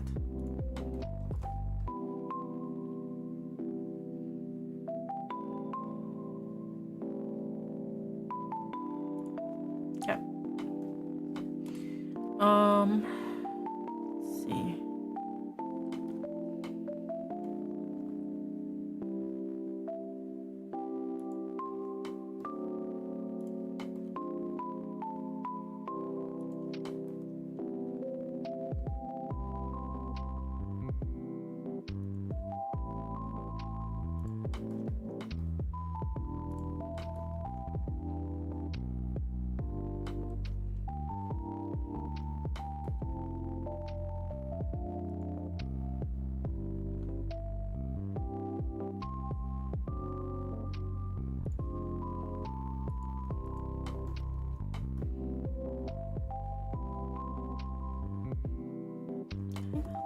Okay, and then we're gonna do.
But that might be okay for trees.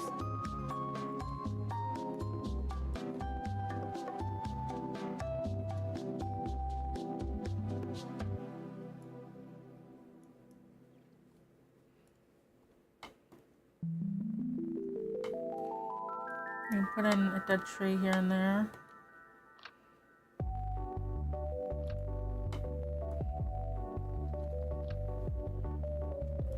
This might be more interesting as a dead tree.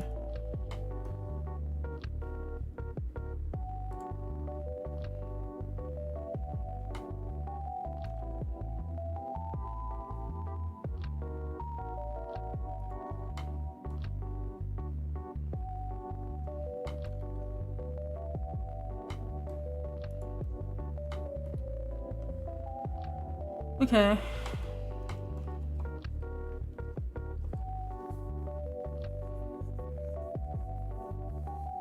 I think tree-wise that works.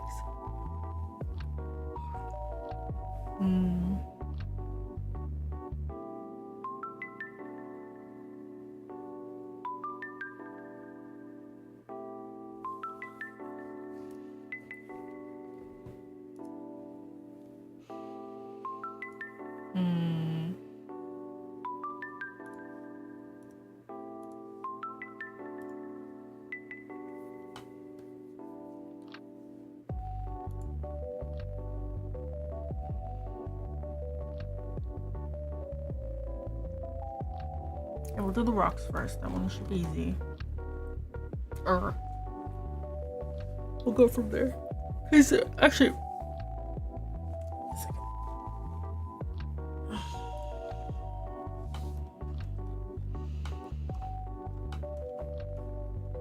I know he's supposed to be near water, but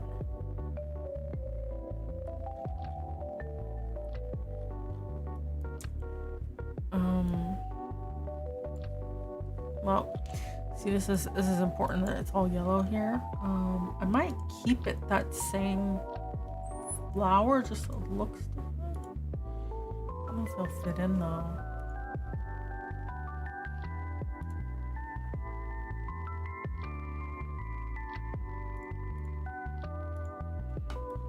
But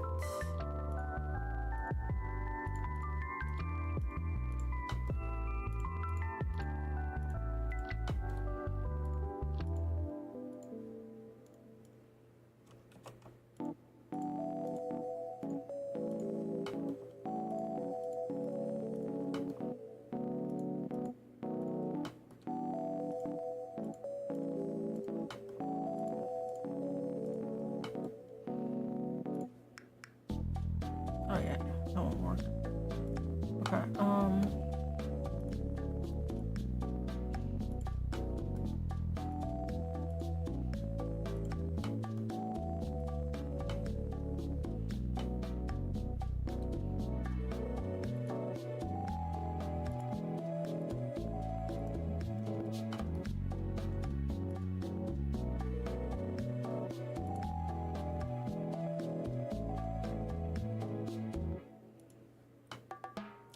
yes, we need some bushes. What type of bush are we using? using it here? The round ones? Oh.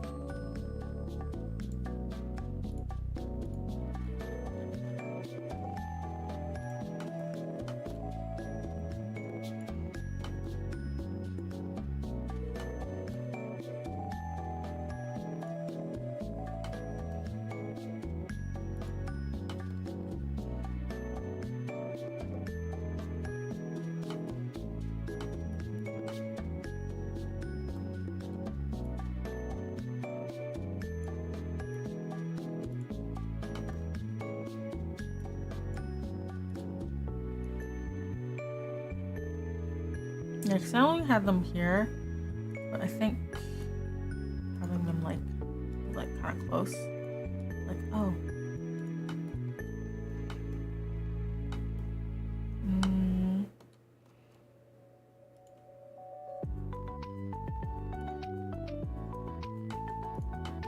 Okay.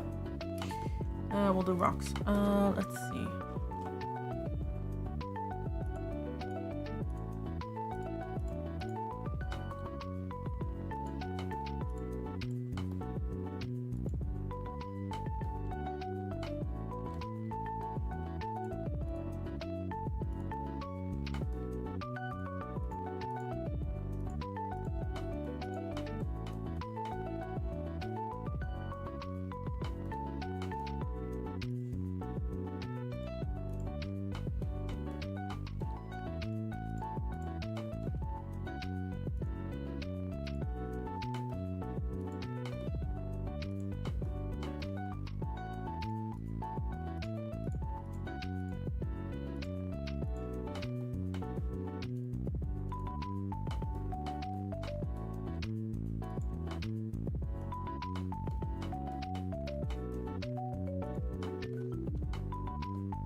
Emilio, good evening. How you doing?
Yeah, I had way less rocks, but this is like mountains.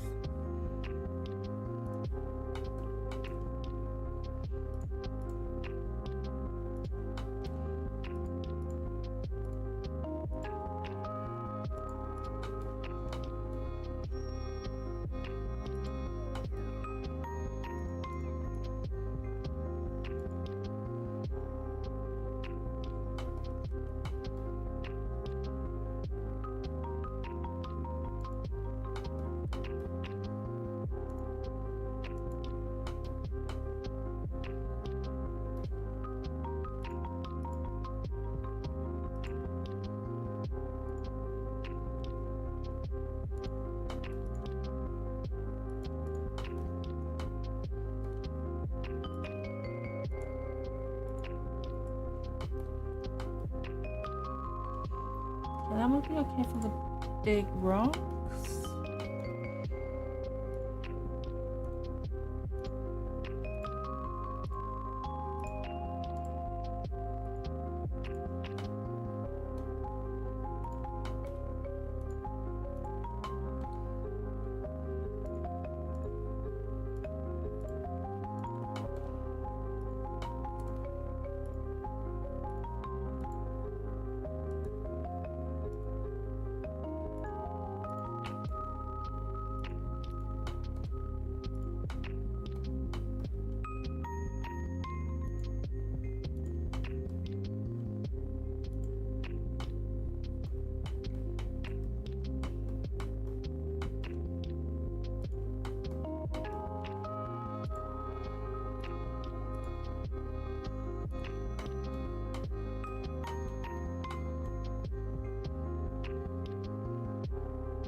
We got ads. Well, it's fine.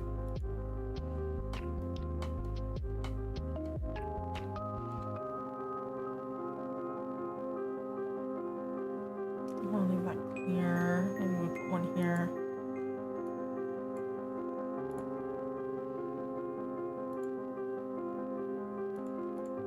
There.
Okay.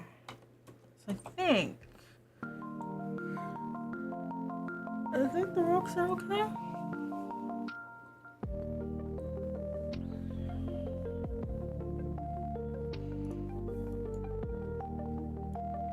We can put the bushes and stumps down.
see.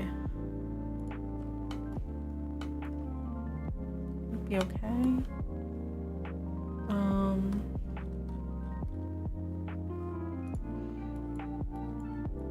We're gonna do pink flowers.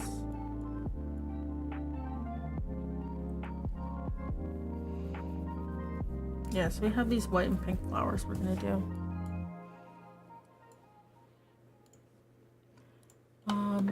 So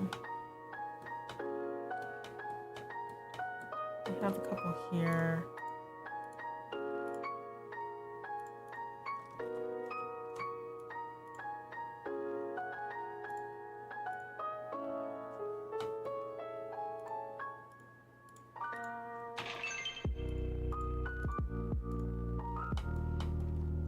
All right, and then we can do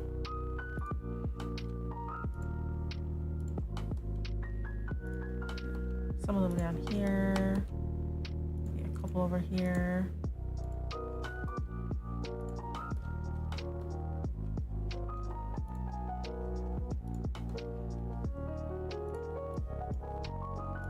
There doesn't seem to be that many down here.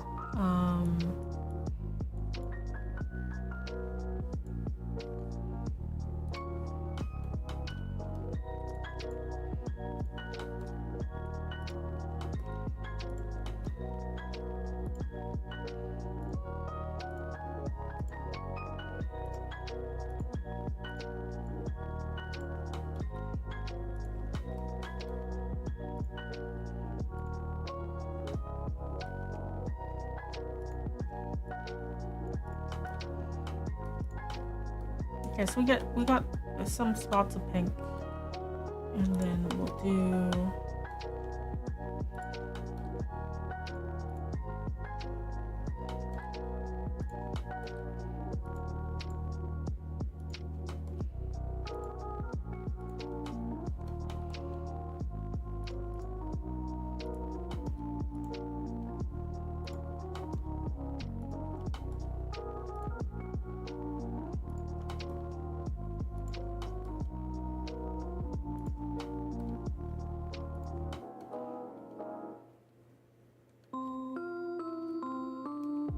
some white ones.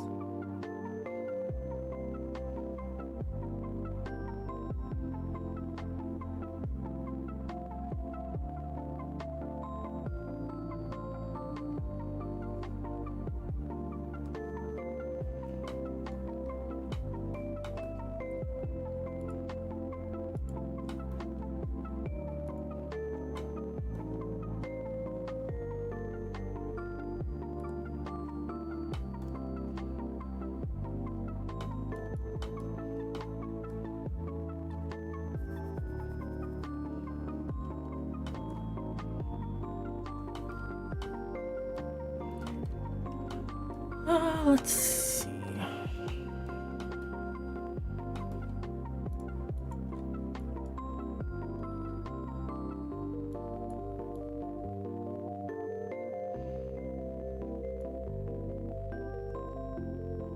It's definitely very busy.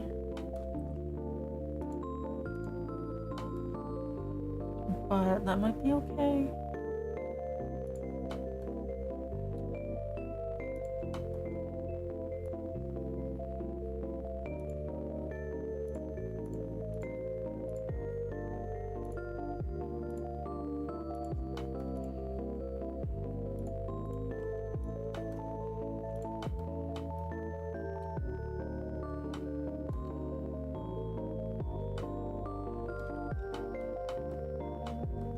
I think that's okay.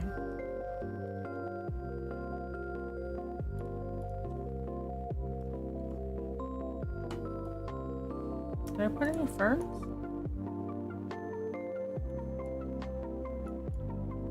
I don't think so. I might be saving them for...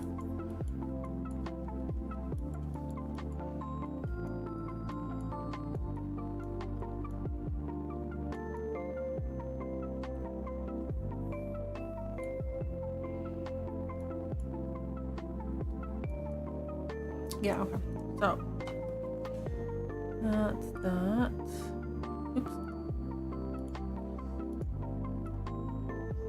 to the treasure. Where are you? I might move you to here.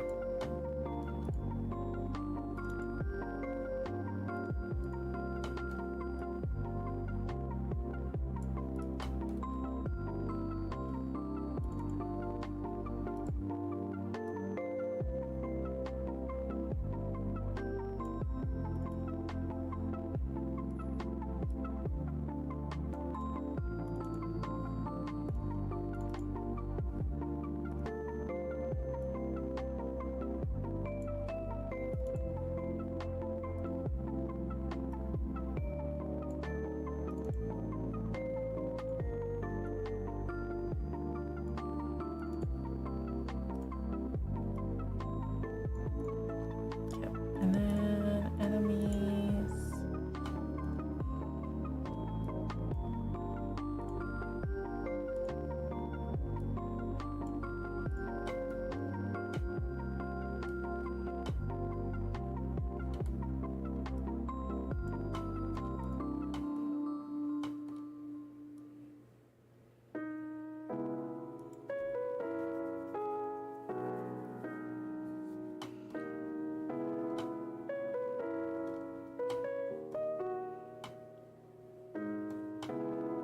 Yeah, I think it's okay.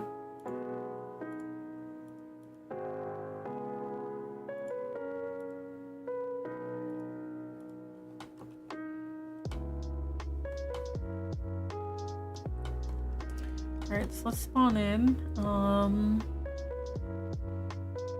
1931, 165.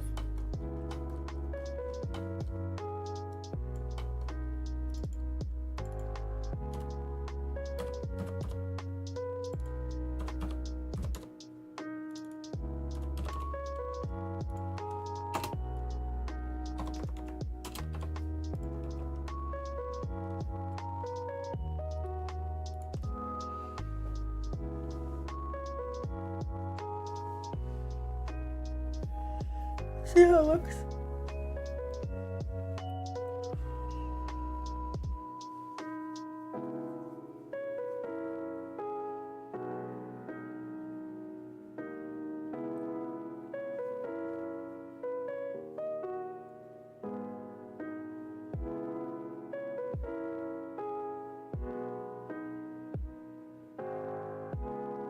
It's definitely, in theory, much busier than it was before, but might be for the best.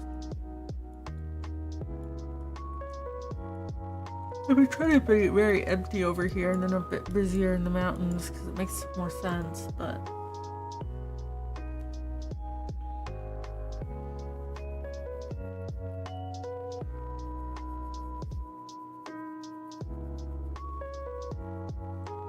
someday I'll load.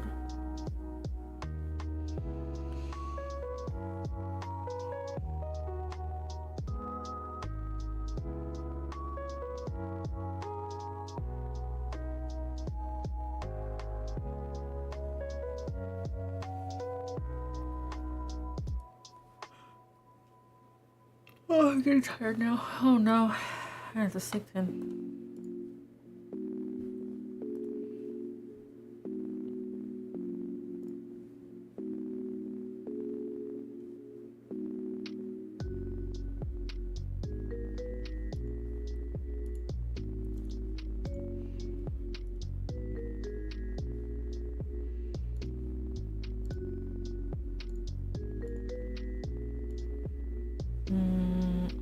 How long is this gonna take?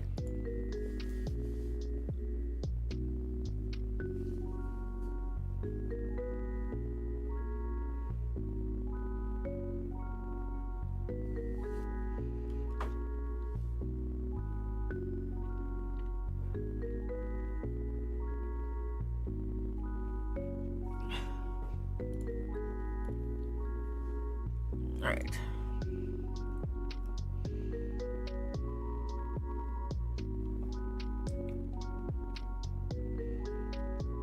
So we can still come down here.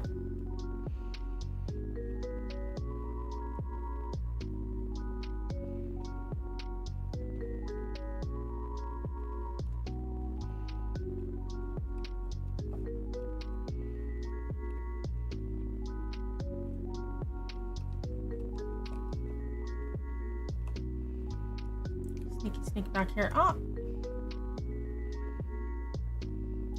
Oh, I have to change this map.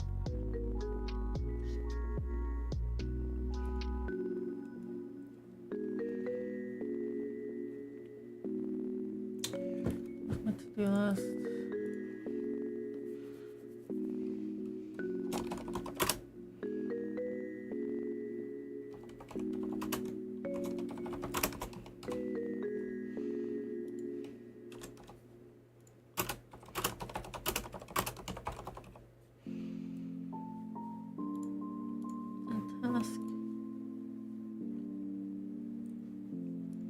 Okay, wrote it down. Yep. So these are the flowers for a quest. It's just a yellow flower, but because I'm swapping them out, like, I think it'll look more unique.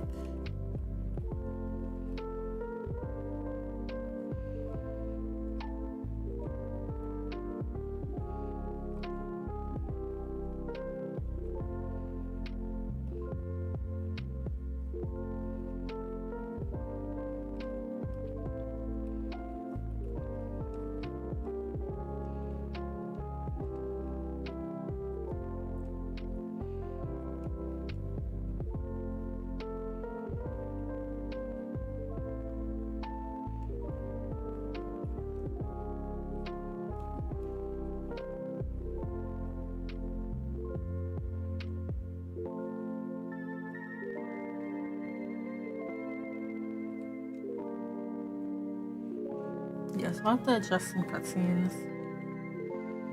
When I retest, I'll make the adjustments. Oops.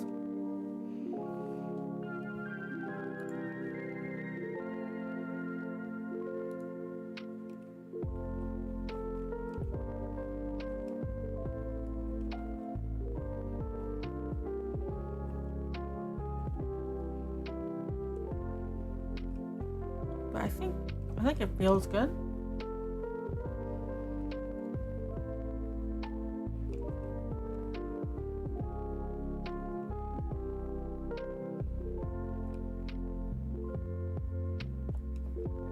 They're so easy to avoid, and they don't try to chase you down on sight.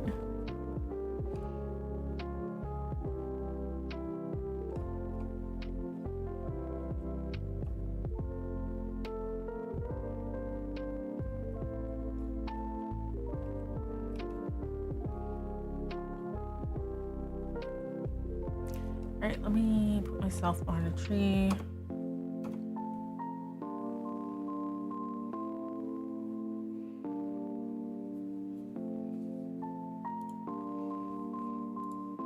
Alright, so this is what it used to look like.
Yeah, I think.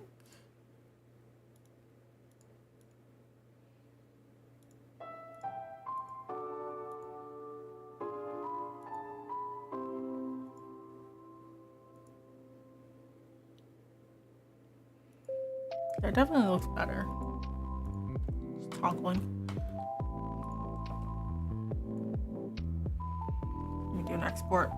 I think that this, seeing that whole region done makes the map look a lot better. Almost done saving. Okay, let me close this.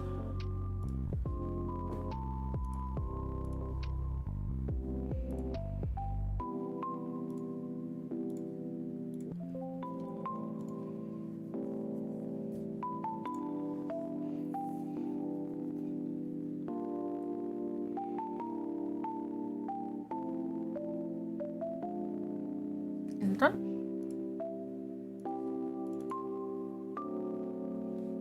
Yeah, there we go. Like, just looking all the way out like this, the region already feels like more unique, I guess.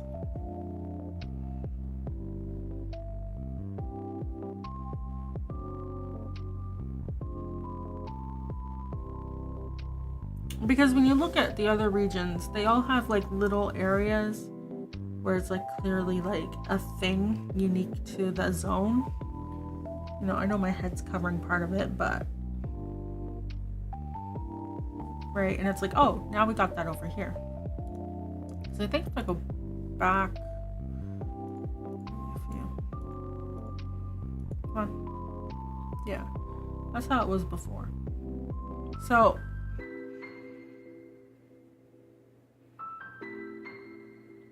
when you look at just like this side, like it kind of all blended in, I guess.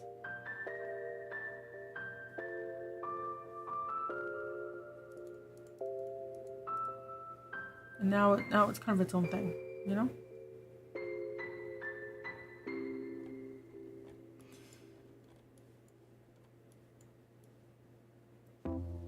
So I do still have to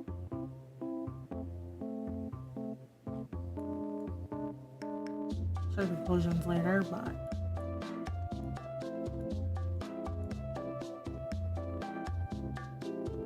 I think it's good.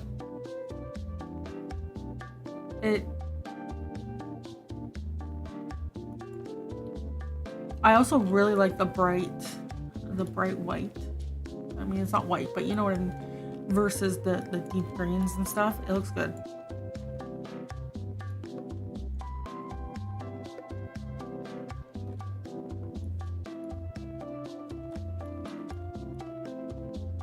I wish it looked good over here too, but oh well. It's fine.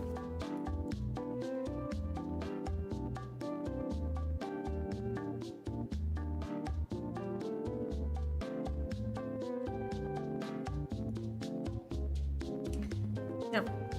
Let me commit that, I think.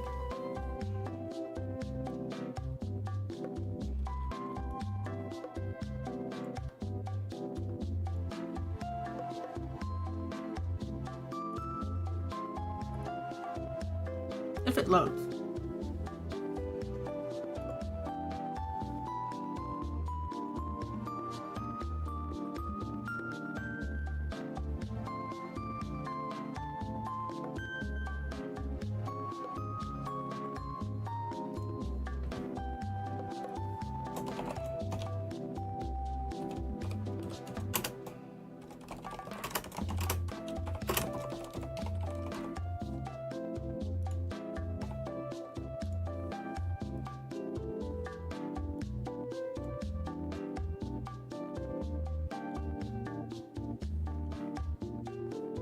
I'll push.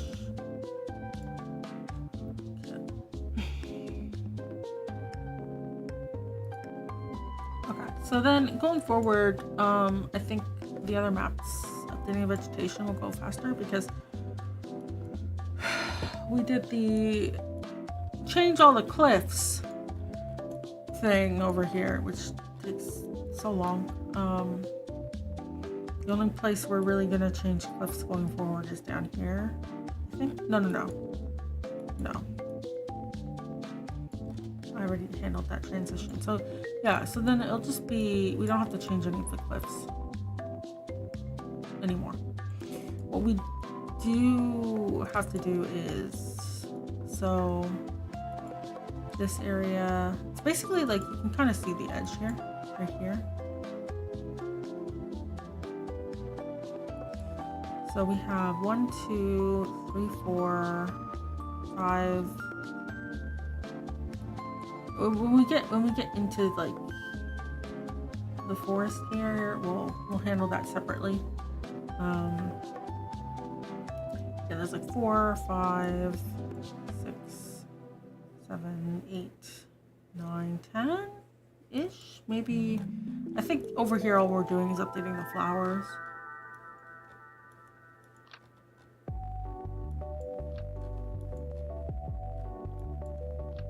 Not too bad. I do think I will come down into here and reach, not the trees, or maybe the trees. We'll see. I might be using the elm trees just for this area down here then, because I'd like to avoid changing the trees. The flowers are easier. Those are easier to deal with. The trees are put in a specific location, so I don't want to change them. Like, for example, like when you get down here, everything is carefully placed for line of sight. It's like, I don't want to change it.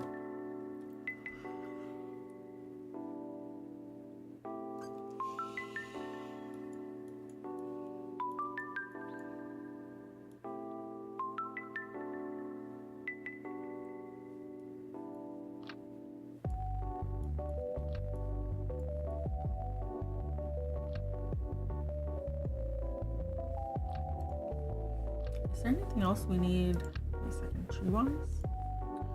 Like,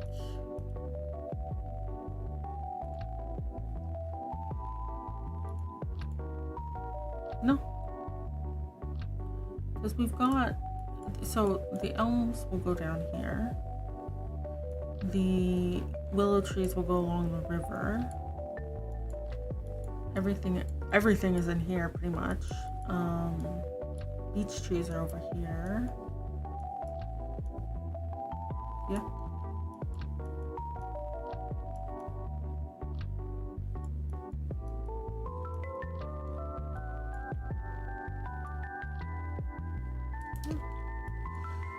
Hopefully some faster progress going forward.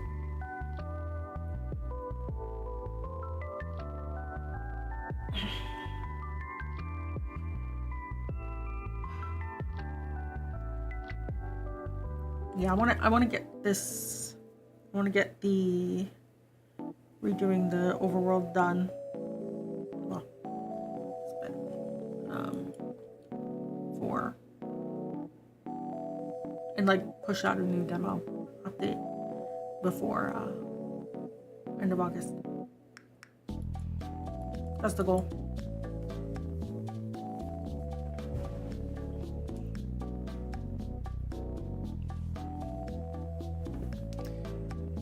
We'll see.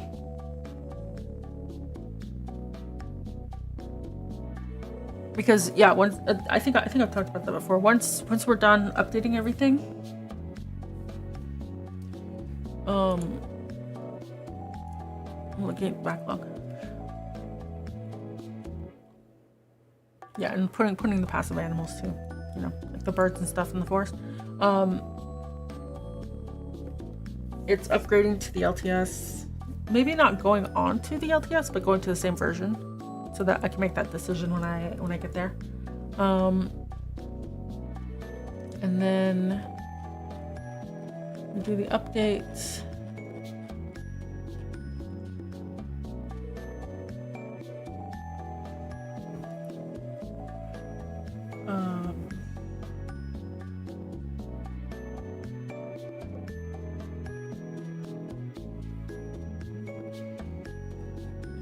Yeah, and then there's like content stuff, so like the debates, I'll go back to that. I will.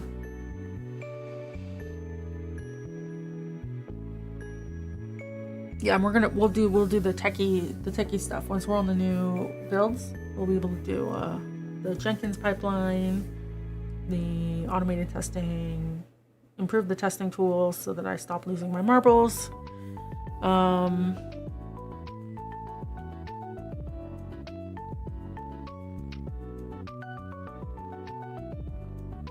Stuff like that, I think. Mm-hmm.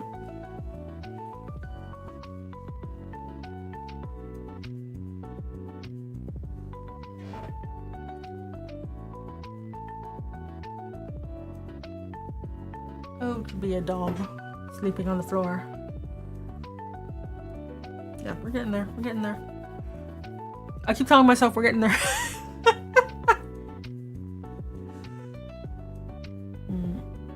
But I mean, yeah. So, we're gonna be doing more streams in August, anyways.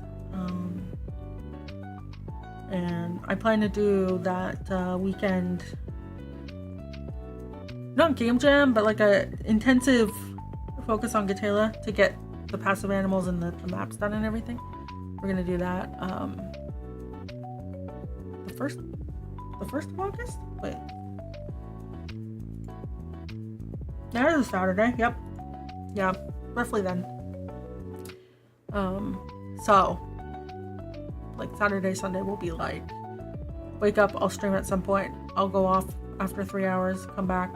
You know, morning and evening streams for the weekend, something like that. Just to blast through all this. And if we get through it quickly enough, then I can do the LTS upgrade on stream. Hopefully nothing breaks. That would suck. Hello. We're gonna be ending momentarily. But yeah, there'll be more streams in August, especially more gaming streams. I'm gonna try to balance them, I'll see. Because, you know, a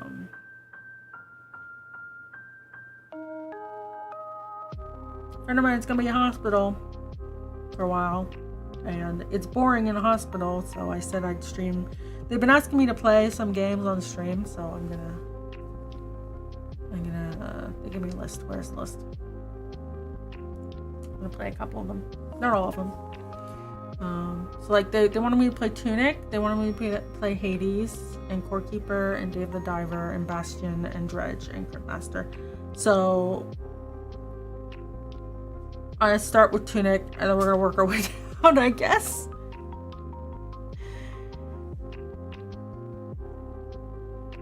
Yeah.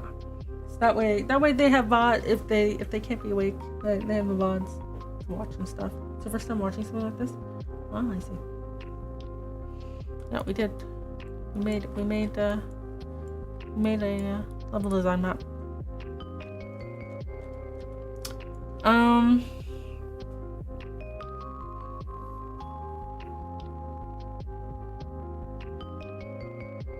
So yeah, more details then. I have to move things around.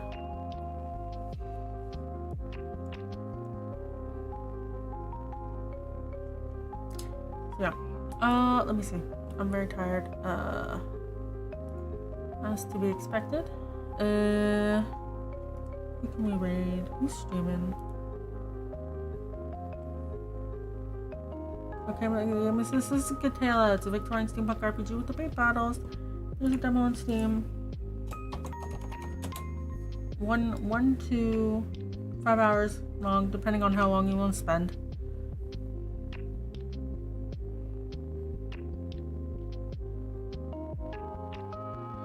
Okay, we're gonna raid Erend. Because they'll be going for a bit longer later.